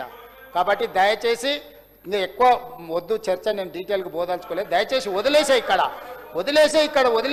ఇక నన్ను ఇంత మించి మాట్లాడనీయకు. అదేవిధంగా అధ్యక్ష, రాజీవ్ ఆరోగ్యశ్రీ ఆనాడు 2 లక్షలు రాజశేఖర రెడ్డి గారు పేదలకు కార్పొరేట్ వైద్యాన్ని అందించాలని డాక్టర్ వైఎస్ రాజశేఖర రెడ్డి గారు తీసుకొచ్చిన పథకం, దాన్ని నిర్వీర్యం చేసి సర్వనాశనం చేసిరు. నేను వచ్చిన ఎంబడే 2 రోజుల్లోనే 5 లక్షల నుంచి 10 లక్షలకు పెంచి ఈ రోజు వరకు అధ్యక్ష ఈ రోజు వరకు రాజీవ్ ఆరోగ్యశ్రీకి 2300 కోట్ల రూపాయలు మా ప్రభుత్వం పేదల ఆరోగ్యానికి ఖర్చు పెట్టింది అధ్యక్ష. సీఎం రిలీఫ్ ఫండ్ వాళ్ళకి చుట్టాలకు కావాల్సిన వాళ్ళకు ఇచ్చి చెక్కులు కూడా వాళ్ళ ఖాతాలను వేసుకొని పాపం పేదోళ్ళ మీద, బాధితుల మీద నిర్వీర్యమైన వాళ్ళని పెట్టి, పిఎలను పెట్టించి చెక్కులని ఖాతాలు వేసుకొని దొంగలించిన దొంగలు అధ్యక్ష. సీఎం రిలీఫ్ ఫండ్ను ఆ రాజీవ్ ఆరోగ్యశ్రీ చెక్కులను కొల్లగొట్టి ఏం మాత్రం సిగ్గుపడకుండా అక్కడ నించొని మమ్మల్ని నిందిస్తారు అధ్యక్ష. చెక్కుల రూపంలో పేదోళ్ళకి చెందాల్సిన రాజీవ్ ఆరోగ్యశ్రీ చెక్కులను, సీఎం రిలీఫ్ ఫండ్ చెక్కులను తరలించి వేరే ఖాతాలు వేసుకొని దొంగిలించిన దొంగల అధ్యక్ష. పేదోడు సొమ్ము తిన్నోడు ఎవడైనా బాగుపడతాడు అధ్యక్ష? ఎంత పరిస్థితి లేనోడో రాజీవ్ ఆరోగ్యశ్రీకి అప్లై చేసుకుంటాడు అధ్యక్ష. ఇవాళకి 2046 కోట్ల రూపాయలు ఈ రోజుకి నేను సీఎం రిలీఫ్ ఫండ్లో ఖర్చు పెట్టిన అధ్యక్ష. మొత్తం కలిపి దాదాపుగా ఈ 26, 25 నెలల 4400 కోట్ల రూపాయలు ఈరోజు పేదల వైద్యం కోసం, ఆరోగ్యం కోసం ప్రభుత్వం ఖర్చు పెట్టింది అధ్యక్ష. దానికోసమైనా అభినందించాలి కదా అధ్యక్ష. అదేవిధంగా అధ్యక్ష, 500 రూపాయల గ్యాస్ సిలిండర్ ఆనాడు దీపం పథకం, ఇతర పథకాల ద్వారా పేదలకు కట్టెలపై నుంచి ఆడబిడ్డలు పొగగొట్టాలతోని ఊపిరితిత్తులకు పోయి క్యాన్సర్ వచ్చి చచ్చిపోతుంటే శ్రీమతి సోనియా గాంధీ గారు ఆడబిడ్డలకు ఉచితంగా సిలిండర్, గ్యాస్ పొయ్యి ఇవ్వాలని పథకాన్ని ప్రవేశపెట్టింది. ఆ రోజు 400 రూపాయల సిలిండర్ ఉండే, 12 నూర్లు చేసింది. కొనలేని పరిస్థితి. గ్యాస్ పొయ్యిలు, సిలిండర్లు అటకెక్కి కట్టెల పొయ్యికి వస్తే మళ్ళీ సోనియమ్మ గ్యారంటీ కింద 500 రూపాయలకు సిలిండర్ ఇచ్చి ఇప్పటి వరకు మా ఉత్తమ్ కుమార్ రెడ్డి గారు 43 లక్షల కుటుంబాలకు 752.22 కోట్లు సబ్సిడీ చెల్లించింది అధ్యక్ష. అదేవిధంగా గృహజ్యోతి ఫామ్ హౌజులు ఉన్నోళ్లకు పెద్ద పెద్ద భూములు ఉన్నోళ్ళకు భూస్వాములకే ఉచితం కాదు, పేదవాడి ఇంటుల్లో వెలుగులు చూడాలి, వాళ్ళ కళ్ళల్లో ఆనందం ఉండాలి అని గృహజ్యోతి 200 యూనిట్లు ఉచితంగా 52,96,000 పేద మధ్యతరగతి కుటుంబాలకు ఇప్పటి వరకు 3,097 కోట్ల రూపాయలు 200 యూనిట్లు ఉచిత కరెంటు కోసం ఈ రాష్ట్ర ప్రభుత్వం నిధులు ఖర్చు పెట్టింది అధ్యక్ష. అదేవిధంగా చదువుకునే పిల్లల కోసం 39,000 ప్రభుత్వ స్కూలు కాలేజీలు విద్యా సంస్థలకు ఉచితంగా ఈరోజు మా ప్రభుత్వం విద్యుత్ ఇచ్చింది అధ్యక్ష. విద్యా సంస్థలకు ఉచితంగా విద్యుత్ ఇవ్వాలన్న సోయి వాళ్ళకు లేదు. ఈరోజు మేము వచ్చినాక పేద పిల్లలకు చదువుకోవడానికి మళ్ళా మాత్రం కంప్యూటర్లు, స్క్రీన్లు, టీవీలు అన్ని కొంటమని కమిషన్లు కొట్టేసి అవి కొన్నారు. కానీ అవి నడవడానికి ఇవ్వాల్సిన కరెంటు ఇవ్వకుంటుంటే ఇన్ని స్కూళ్ళకు ఉచితంగా కరెంటు మేమిచ్చినాం అధ్యక్ష, మా మంత్రివర్గం ఇచ్చింది అధ్యక్ష. అదేవిధంగా ఇందిరమ్మ ఇండ్లు, డబుల్ బెడ్రూమ్ ఇండ్లు అన్నారు. ఏం మాట్లాడిండ్రు అధ్యక్ష ఆనాడు ఎలక్షన్ల ముందు? ఇందిరమ్మ ఇల్లు, డబ్బా ఇల్లు, కాళ్ళు కొడుకు వస్తే యాడ్ ఉండాలి, కోడలు వస్తే కొడుకు కోడలు ఉంటే యాడ్ ఉంటారు, బిడ్డ అల్లుడు పండగ వస్తే యాడ్ ఉంటాడు, కాళ్ళు చాపుకుంటే కాళ్ళు బయట ఉంటాయి, గొర్రె పిల్లనో మేక పిల్లనో కుక్క పిల్లలు ఉంటే ఎడగట్టేసుకుంటారు. డబ్బా ఇల్లు వద్దు, డబుల్ బెడ్రూమ్ ఇల్లు ముద్దు అని పెద్ద ఎత్తున ప్రచారం చేశారు. నేనేం చెప్పిన అధ్యక్ష, ఏడ ఇందిరమ్మ ఇల్లు ఉంటే గాడ మేము ఓట్లు అడుగుతాం, ఏడ డబుల్ బెడ్రూమ్ ఇల్లు ఉంటే గాడ మీరు ఓట్లు అడుగుతుంది, మీకు 100 నియోజకవర్గాలలో డిపాజిట్ వస్తే ముక్కు నేలకు రాస్తా అని చెప్పిన. వాళ్ళు ఇంటికి పోయారు, మేము ఇక్కడికి వచ్చినాం. మా పొంగులేటి శ్రీనివాసరెడ్డి గారు ఆ శాఖ నిర్వహిస్తారు. ప్రతి నియోజకవర్గానికి 3,500, సిద్దిపేట, సిరిసిల్ల, గజ్వేల లాంటి నియోజకవర్గాలకు కూడా ఎక్కడ వివక్ష చూపించకుండా 3,500 ఇండ్లు ప్రతి నియోజకవర్గానికి 4,50,000 ఇండ్లు ఈరోజు మేము మంజూరు చేసినాం అధ్యక్ష. ఆ ఇండ్లల్లో ఇప్పటి వరకు పొంగులేటి శ్రీనివాసరెడ్డి గారు 22,500 కోట్లతోని ఈ పథకాన్ని మొదలు పెడితే ఇప్పటి వరకు 5,100 కోట్లు ఎవ్వరు పని చేసుకుంటే వాళ్ళ ఖాతాలకు నగదు టకా టకామని పడేటట్టు, ఎక్కడ అవినీతి డబుల్ బెడ్రూమ్ ఇళ్లలో ఎంతమంది దళారులు ఉండరో, ఎన్ని లక్షల కోట్ల రూపాయలు చేతులు మారినవో ధైర్యం ఉంటే విచారణకు అడగమని చెప్పారు అధ్యక్ష. నిజాలు నిగ్గుదేల్చే పని మేము చేస్తాం. ఈరోజు ఎక్కడ కూడా చిల్లి గవ్వ లేకుండా నిజమైన పేదవాడికి ఈరోజు ఇందిరమ్మ ఇండ్లు ఇచ్చి ఇప్పటికే 5,100 కోట్ల రూపాయలు పేదలకు చెల్లించినాం. ఆ ఇండ్లు గృహప్రవేశం చేసి వాళ్ళ దగ్గర కూర్చొని సహపంక్తి భోజనం చేసి వచ్చినాం అధ్యక్ష. మేము మా మంత్రి పొంగులేటి శ్రీనివాసరెడ్డి గారు ఇతర మంత్రులతో కలిసి. వీళ్ళ అధ్యక్ష మాకు సవాల్ విసిరేది, వీళ్ళకి ఆ స్థాయి ఉందా మా ఎదురుగా నిలబడి మాట్లాడేటంత? వీళ్ళ మమ్మల్ని విమర్శించేది. అదేవిధంగా రైతు రుణమాఫీ 25,35,964 మంది రైతులకు 20,616 కోట్ల రూపాయల రైతు రుణమాఫీ 2 లక్షల రూపాయలు మొదటి సంవత్సరంలోనే చేసి రైతు రుణమాఫీ చేసి రైతులకు విముక్తి కలిగించి నిన్నగాక మన కేంద్ర ప్రభుత్వం విడుదల చేసిన నివేదికలో అతి తక్కువ అప్పులున్న రైతు రాష్ట్రం తెలంగాణ రాష్ట్రాన్ని కేంద్ర ప్రభుత్వం ప్రకటించింది అధ్యక్ష. అందుకే ఈరోజు ఇదే కాదు, రైతు భరోసా 1,52,00,000 ఎకరాలకు 70 లక్షల పైగా రైతులకు ఇప్పటి వరకు 18,000 కోట్ల రూపాయలు ఇచ్చినాం. రేపు 22 నాడు మళ్ళీ రైతు భరోసా కార్యక్రమాన్ని మొదలు పెట్టబోతున్నాం అధ్యక్ష. అదేవిధంగా సన్న ఓట్లకు బోనసు ఈ రోజుకు మా ఉత్తమ్ కుమార్ రెడ్డి గారు సన్న ఓట్లకు బోనసు ఇప్పటి వరకు 1,940 కోట్ల రూపాయలు ఇప్పటి వరకు చెల్లించిండ్రు అధ్యక్ష.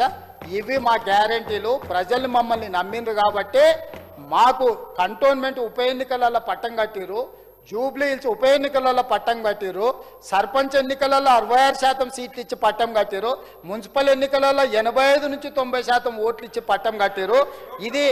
ఇది రెఫరెండం అన్నోళ్లకు ప్రజలు గుణపాఠం చెప్పిండ్రు. లోకసభలో మీకు గుండుసున్న ఇచ్చారు అధ్యక్ష. 2023 డిసెంబర్లో అధికారం పోయింది. 2024లో పార్లమెంటులో గుండుసున్న వచ్చింది. తర్వాత అసెంబ్లీలు, సర్పంచులు, మున్సిపల్ ఎన్నికల్లో ఇన్ని ఎన్నికల్లో ప్రజలు తీర్పిస్తే ఇది ప్రజల తప్పు, మేము మంచోళ్ళమే అని ముసిగేసుకొని వాళ్ళు ఇట్లా అబద్ధాలు చెప్పుకొని కాలం గడుపుతున్నారు అధ్యక్ష. ఇది ఏమీ ప్రయోజనం లేదు. వాస్తవాలను గుర్తెరగండి, భూమి మీదకి దిగండి దయచేసి. మీరు రాజులు కాదు, ఇది మీ రాజ్యము కాదు. ప్రజలు రాజులు. ప్రజలు తీర్పిచ్చి వాళ్ళ సేవకులను నియమించుకుంటారు. వాళ్ళకి సరైన విధంగా హామీలను అమలు చేసి గ్యారంటీలను అందిపుచ్చి నిరుద్యోగ యువతకు ఉద్యోగ ఉపాధి అవకాశాలు, విద్యార్థులకు చదువులు నాణ్యతతో కూడుకున్న, ఒకప్పుడు చదువే లేదు, ఈరోజు గ్రామాలకు చదువు వచ్చింది, కానీ ఆ చదువులో నాణ్యత లేదు, ఆ చదువులో నైపుణ్యం లేదు. నాణ్యత కలిగిన చదువు, నైపుణ్యంతో కూడుకున్న శిక్షణ ఈరోజు విద్యార్థులు ఆశిస్తారు. అందుకే నాణ్యతతో కూడుకున్న విద్య, బ్రేక్ఫాస్ట్తో పాటు ఉదయం బ్రేక్ఫాస్ట్, మధ్యాహ్నం లంచ్ కూడా ఇచ్చి నర్సరీ నుంచి 12th క్లాస్ వరకు తెలంగాణ ఎడ్యుకేషన్ పాలసీని అమెండ్ చేసి తద్వారా పేదలకు నాణ్యమైన విద్యను అందించాలని 12th పైన చదువుకునేటోళ్లకు వృత్తి నైపుణ్యాన్ని ఇచ్చి బ్లూ కాలర్ జాబులు క్రియేట్ చేయాలని. వైట్ కాలర్ జాబులు మొత్తం పోతాయి, ఏ సునామీలో కొట్టుకుపోతారంటే ఈరోజు లక్షలాది మంది నిరుద్యోగ యువకులను బ్లూ కాలర్ జాబులు, బ్లూ కాలర్ అంటే మనకు ఫిట్టర్ కావచ్చు, ఎలక్ట్రీషియన్ కావచ్చు, ప్లంబర్ కావచ్చు, ఇలా చేతి వృత్తులతోని, అదేవిధంగా బ్యూటీ పార్లర్లు కావచ్చు, హెయిర్ కటింగ్ సెలూన్లు కావచ్చు, ఇలాంటి చేతి వృత్తి, కుల వృత్తి, వంటలు ఏ వచ్చి చేయదు అధ్యక్ష, మనుషులే చేయాలా, షెఫ్ అంటారు కదా.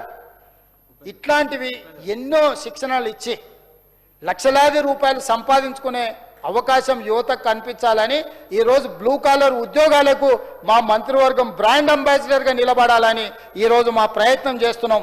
ఆ ప్రయత్నాన్ని కూడా మీరు అభినందించకుండా మమ్మల్ని ఏదో విమర్శించాలని, గవర్నర్ గారిని అవమానించాలని వీళ్ళు ఈరోజు ఇట్లా ప్రయత్నం చేస్తారు. అధ్యక్ష, రామాయణంలో మీకు తెలుసు, రావణాసురుడు సీతను ఎత్తుకపోయిన తర్వాత రాముడు ఎత్తుకుంటూ పోయి లంకకు చేరాలంటే వారధి కట్టాలన్నారు. వారధి కట్టడానికి సైన్యం కావాలి కదా.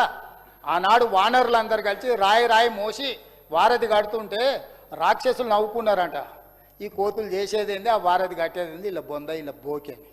వారధి కట్టిండు, రాముడు దాటిండు, రావణాసురుడు చచ్చిండు, సీతమ్మ వెనక్కి వచ్చింది. ఇవాళ కూడా మేము విజన్ డాక్యుమెంట్ తయారు చేస్తే అయినట్టే, ఫ్యూచర్ సిటీ అంటే బోగస్ సిటీ అని, లేకపోతే అదేంది బ్యూటిఫికేషన్ అంటే లూటిఫికేషన్ అని ఇట్లా మాట్లాడే రాక్షసులందరికీ కూడా ఈ పాలసీ గుణపాఠం చెప్తుంది అధ్యక్ష. కళ్ళ ముందల చేసి చూపిస్తాం అధ్యక్ష, కళ్ళ ముందు చేసి చూపిస్తాం. ఆనాడు రామాయణంలో వానరులు వారధి గడుతున్నప్పుడు అపహాస్యం చేసిన రాక్షసులకు వాళ్ళ గురువైన రావణాసురుడికి ఏ శిక్ష పడ్డదో, రామబాణం దెబ్బకు ఏమి జరిగిందో, ఈనాడు కూడా మా తెలంగాణ రైజింగ్ 2047ని వెకిలి చేష్టలతోని, చిల్లర మాటలతోటి చిన్న చేసి చూపించే ప్రయత్నం ఎవరైతే చేస్తుండ్రో, ఆనాడు రావణాసురుడు రాక్షసులకు పట్టిన గతే ఈనాడు పడుతుంది. 2034కి ప్రణాళికలు వేసినాము, ఇంకా 8 సంవత్సరాలు మా చేతుల్లో ఉంది. 8 సంవత్సరాలు మొదటి విడతగా ప్రణాళికలు చేసినాము. 2029 ఎన్నికలు అనేది పాసింగ్ క్లౌడ్ మాత్రమే. ప్రజలు స్పష్టంగా నిర్ణయం తీసుకున్నారు. ఈ ప్రభుత్వమే, ఈ నాయకత్వమే, ఈ మంత్రివర్గమే 2034 వరకు కొనసాగుతుంది. ఈ విజన్ డాక్యుమెంట్ని అమలు చేస్తారు. తద్వారా $1 ట్రిలియన్ ఎకానమీకి చేరుకుంటారు. First phase of reforms, first phase of planning తోటి ఆర్థిక వ్యవస్థ బలోపేతమవుతుంది. తెలంగాణ నిరుద్యోగ యువకులకు ఉద్యోగ ఉపాధి అవకాశాలు వస్తాయి. ఈ ప్రాంతానికి పరిశ్రమలు వస్తాయి.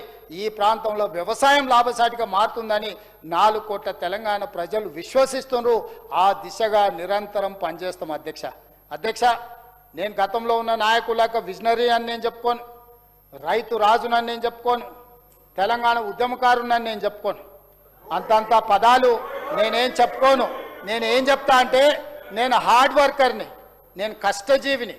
నాకు తెలియంది తెలుసుకుంటా, తెలుసుకున్నది నేర్చుకుంటా, నేర్చుకున్నదాన్ని 10 మందికి పంచుతా. ఈరోజు మాట్లాడేటోళ్ళు అధ్యక్ష, ఇవాళ ఆడ నెత్తి దూకుంటా నేను వార్డు మెంబర్ కాకుండా డాక్టర్ వైఎస్ రాజశేఖర రెడ్డి మంత్రిని చేసిండు. ఇది మర్చిపోవద్దు. ఎవరి దయతోని మంత్రి అయినావు? డాక్టర్ వైఎస్ రాజశేఖర రెడ్డి మంత్రిని చేశాడు. అంతకుముందు వార్డు మెంబర్ కూడా కాదు నువ్వు. ఆ వెనకాలు ఉన్నాయన ఎవరి దయతో ఎమ్మెల్యే అయ్యిండు? చంద్రబాబు నాయుడు కాళ్ళు పట్టుకుంటే ఎమ్మెల్యే అయ్యిండు సిరిసిల్ల నుంచి.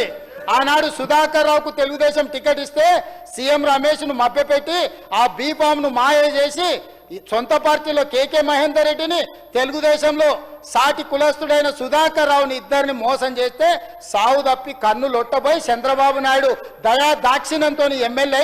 వాళ్ళిద్దరు ద్రోహులు అధ్యక్ష. నేను సొంతంగా జడ్పీటీసీ గెలిచిన, నేను సొంతంగా ఎమ్మెల్సీ గెలిచిన అధ్యక్ష. ఆ తర్వాతనే రాజకీయ పార్టీలకు వచ్చిన.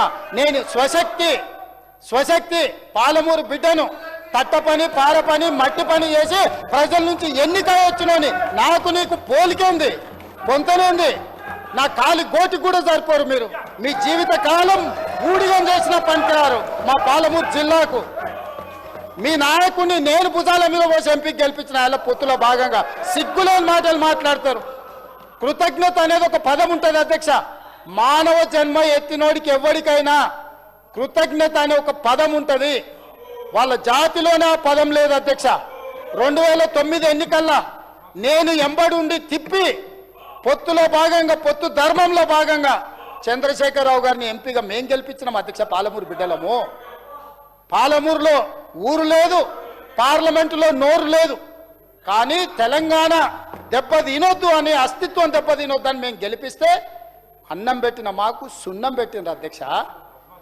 మాకు చూరాల కానీ లేకపోతే సుంకేష్ల కానీ లేకపోతే పాలమూరు రంగారెడ్డి ఎత్తిపోతలు కానీ కల్వకుర్తి కానీ భీమా కానీ నెట్టంపాడు కానీ ఏ ప్రాజెక్ట్ అయినా 10 ఏళ్లలో పూర్తి చేసిండ్రు అధ్యక్ష ఇంతకంటే దుర్మార్గం ఉంటుందా టెండర్లు పిలవాలి కాంట్రాక్టులు ఇవ్వాలి కమిషన్లు కొట్టాలి బామార్దులు పంచుకోవాలి ఇదేనా అధ్యక్ష ఇదా వీళ్ళు చేసింది ఈ నిర్వాహకానికి మళ్ళీ గొప్పగా వచ్చి మాట్లాడతారు అడ్డమాట మాట్లాడతారు మీరు ఎంత అడ్డం మాట్లాడితే అన్ని పడతాయి మర్యాదగా ఉంటే సాఫీగా సాగుద్ది మర్యాదగా ఉండేది నేర్చుకుని బరాబర్ అయితే ఓ బరాబర్ బరాబర్ బరాబర్ అన్నందుకే అధ్యక్ష అధ్యక్ష అధ్యక్ష బరాబర్ అన్నందుకే తొక్కుకుంటా నెత్తి మీద కాలు పెట్టి తొక్కి ఇక్కడికి వచ్చిన అధ్యక్ష అల్లా తప్పగా రాలే అడుక్కొని రాలే కాలు పట్టుకొని రాలే నెత్తి మీద కాలు పెట్టి తొక్కి ఇక్కడికి వచ్చిన అధ్యక్ష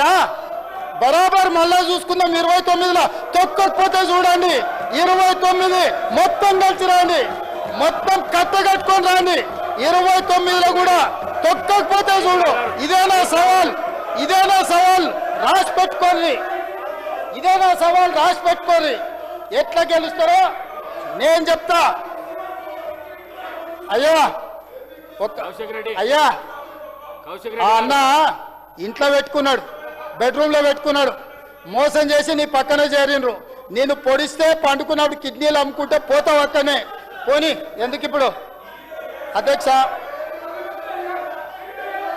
అందుకే అధ్యక్ష నేను చెప్పదలుచుకున్నది ఒక్కటే అధ్యక్ష తెలంగాణ అభివృద్ధి ప్రజల భవిష్యత్తు మా సంకల్పం ఏమిటన్నది నేను స్పష్టంగా ఈ సభా వేదిక నుండి వివరించాను ఈ విజన్ కొద్దీ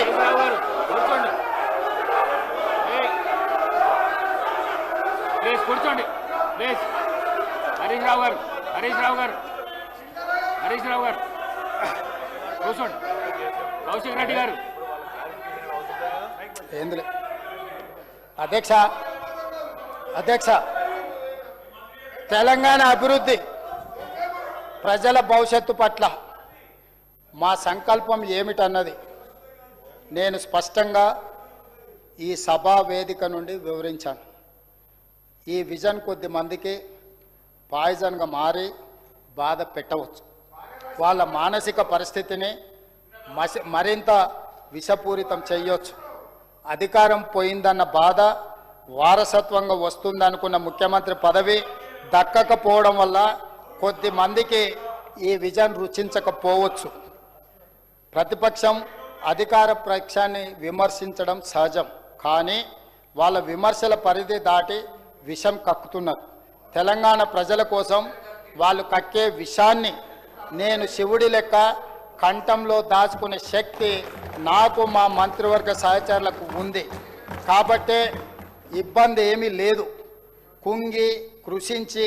నశించే వారిని ఎవరు మాత్రం కాపాడగలరు అటువంటి వారికి ఆరోగ్యశ్రీలో కూడా ఇప్పటికి వైద్యం లేదు దాన్ని చేర్చి వాళ్ళకు ఆ వైద్యాన్ని అందించాల్సిందిగా వైద్య ఆరోగ్య శాఖ మంత్రి దామోదర్ రాజనరసింహ గారికి విజ్ఞప్తి చేస్తున్నా అధ్యక్ష గవర్నర్ ప్రసంగంపై ధన్యవాదాలు తెలిపే తీర్మానంపై నిన్న సిరిసిల్ల ఎమ్మెల్యే గారు మాట్లాడుతూ కొన్ని విమర్శలు చేశారు వాటిని చూసిన తర్వాత నాకు ఒక విషయం అర్థమైంది వారి తండ్రి గారు ఆయనకు మాటలు మూటలు మాయ మాటలు ఈ 3 విషయాలనే తారక మంత్రంగా నేర్పినట్టు ఉన్నారు.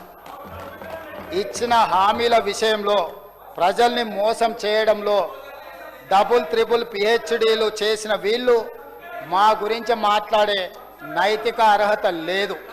అధ్యక్ష, వెనకటికి ఒక ఆయన అప్పులు ఎందుకు మిగిలాయరా అంటే ఎగ్గొట్టడం చేతగాక మిగిలిపోయినాయని. వాళ్ళు ఎగ్గొట్టిన అప్పులను ఈరోజు కట్టడానికే ఈరోజు మా పరిస్థితి ఈ పరిస్థితికి వచ్చింది. దాదాపుగా 8,11,000 కోట్ల రూపాయల భారాన్ని మోపి 11% పైగా వడ్డీల భారంతో మా నెత్తిన పెట్టిపోయినా భరిస్తూ ప్రజల సంక్షేమం, ఇచ్చిన మాట విషయంలో రాజీ పడకుండా కష్టపడటం మా నైజం. సుట్టమై వచ్చి దయ్యమై పట్టిండంటే వెనకటికి ఎవడు అధ్యక్ష, సుట్టమై వస్తే దయ్యమై పట్టిండంట.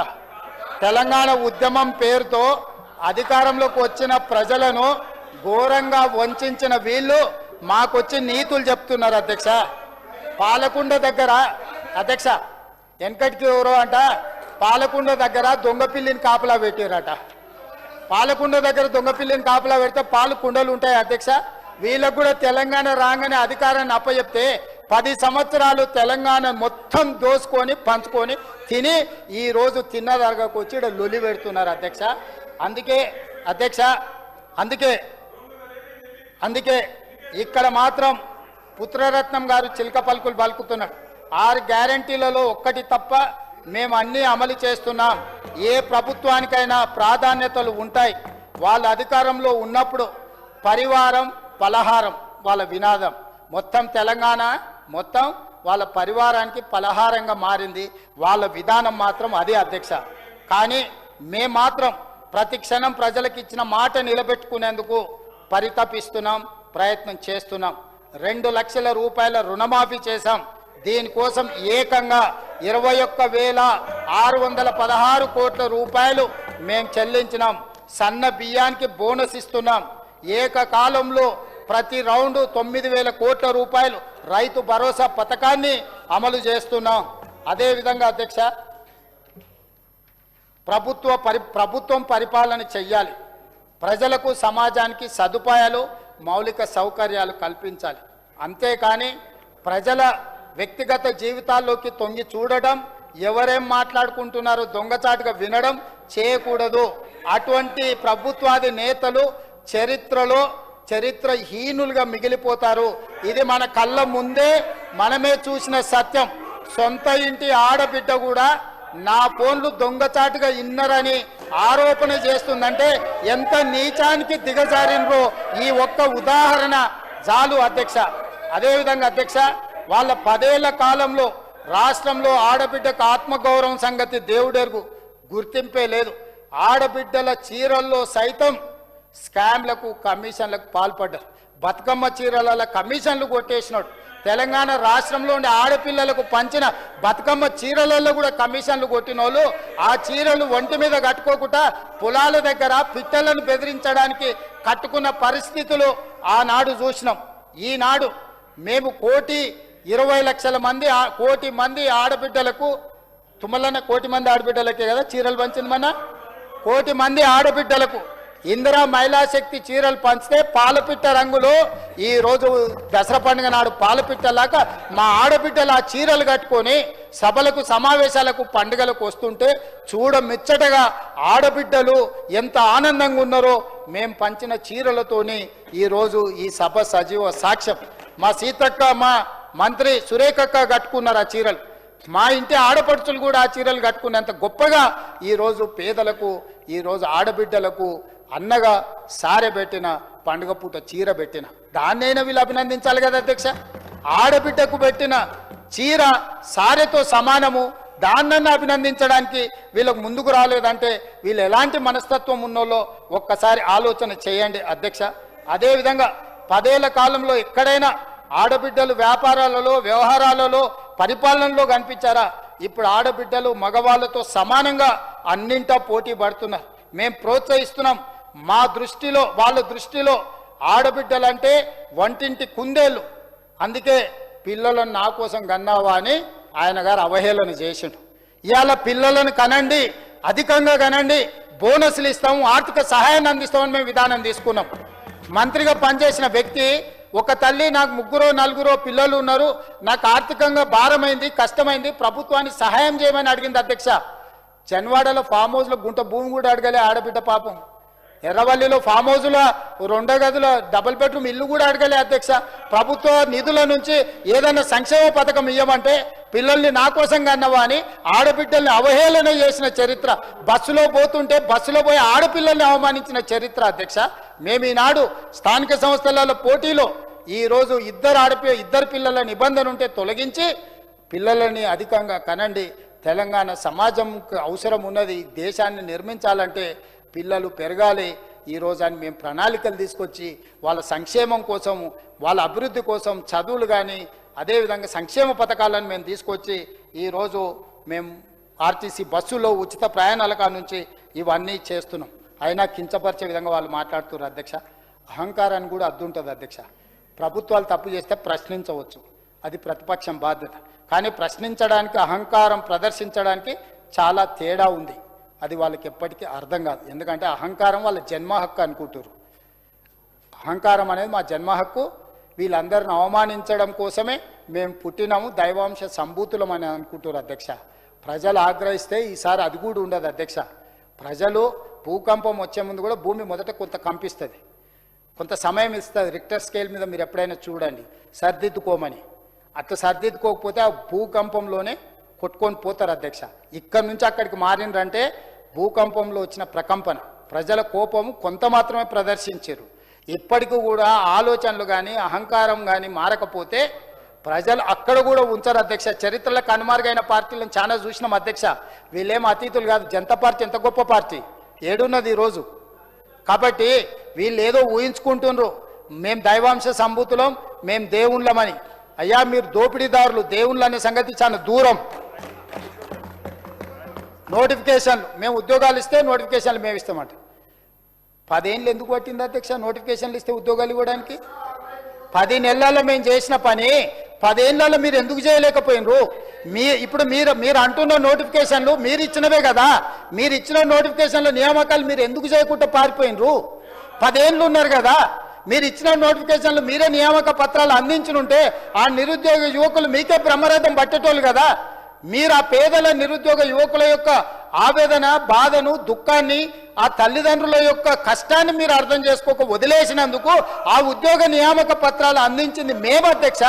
మీరు అసంపూర్తిగా వదిలేసిన అసమర్థులు కాబట్టి సమర్థవంతంగా నియామక పత్రాలను అందించి తెలంగాణ దేశానికి ఆదర్శంగా నిలబడ్డట్టు 1 సంవత్సరంలో 67,000 పైగా ఉద్యోగాలు ఇచ్చిన రాష్ట్రం, గొప్ప రాష్ట్రం, ఉద్యమ రాష్ట్రం తెలంగాణ. మీలాగా గాలికి వచ్చిన వాళ్ళం కాదు అధ్యక్ష. అందుకే చెప్తున్నా జాగ్రత్తగా మాట్లాడమని. అందుకే విధంగా అధ్యక్ష ఈ సభ సంస్కారానికి ఏంది, ఈ సభ సంస్కారాలకు దహన సంస్కారం చేశామని మాట్లాడుతున్నారు అధ్యక్ష. ఏ మొహం పెట్టుకొని మాట మాట్లాడుతున్నారు అధ్యక్ష? 10 ఏళ్ల కాలంలో ఈ శాసనసభలో ఎప్పుడైనా ప్రతిపక్షాన్ని మాట్లాడనిచ్చిండ్రా అధ్యక్ష? పెద్దలు జానారెడ్డి గారైనా, మిత్రుడు భట్టి విక్రమార్క గారైనా నన్ను చూస్తేనే కాళ్ళలో వణుకొస్తుండే, వచ్చినప్పుడు ఎంబడెంబడే మార్షల్స్ ఎత్తుకపోయి బయట వేస్తుండ్రి. ఎవరికైనా ప్రతిపక్షానికి ఇచ్చిర్రా అధ్యక్ష ఎప్పుడైనా మాట్లాడడానికి? ఇవాళ స్వేచ్ఛగా ఎన్ని మాట్లాడుతున్నారు అధ్యక్ష? ఒక్కరోజైనా ఎవరినైనా సస్పెండ్ చేసినావా అధ్యక్ష? వాళ్ళ వ్యవహార శైలి చూసినోడు అసలు ఉరిశిక్ష రాయాలి వాళ్ళ వ్యవహార శైలిని చూస్తే. అయినా మీరు భరించి మౌన మునిలాగా అక్కడ కూర్చొని మీరు విషయానికి రాండి అని పదే విజ్ఞప్తి చేసి ఏది మాట్లాడినా కూడా అవకాశాలు ఇచ్చినాము. ఇది మా ప్రజాస్వామ్యం. ప్రజాస్వామ్య స్ఫూర్తిని మేము ప్రదర్శిస్తున్నాం. అందుకే ఆనాడు ఏం మాట్లాడినారు పాపం కోమటిరెడ్డి వెంకటరెడ్డి, సంపత్ కుమార్ శాసనసభ సభ్యత్వాన్ని రద్దు చేసిండ్రు అధ్యక్ష. ఇంతకంటే దుర్మార్గం ఈ దేశంలో ఎక్కడైనా జరిగిందా అధ్యక్ష? నేను మాదిగా ఉపకులాల వర్గీకరణ కోసం తీర్మానం పెట్టి అడిగితే నన్ను సండ్ర వెంకట వీరయ్య, సంపత్ కుమార్ని ఎత్తి బయట పడేసిరు అధ్యక్ష. కానీ మేము వచ్చినాక ఇక్కడ కూర్చొని వాటి అన్నిటిని సర్దిద్దినాం అధ్యక్ష.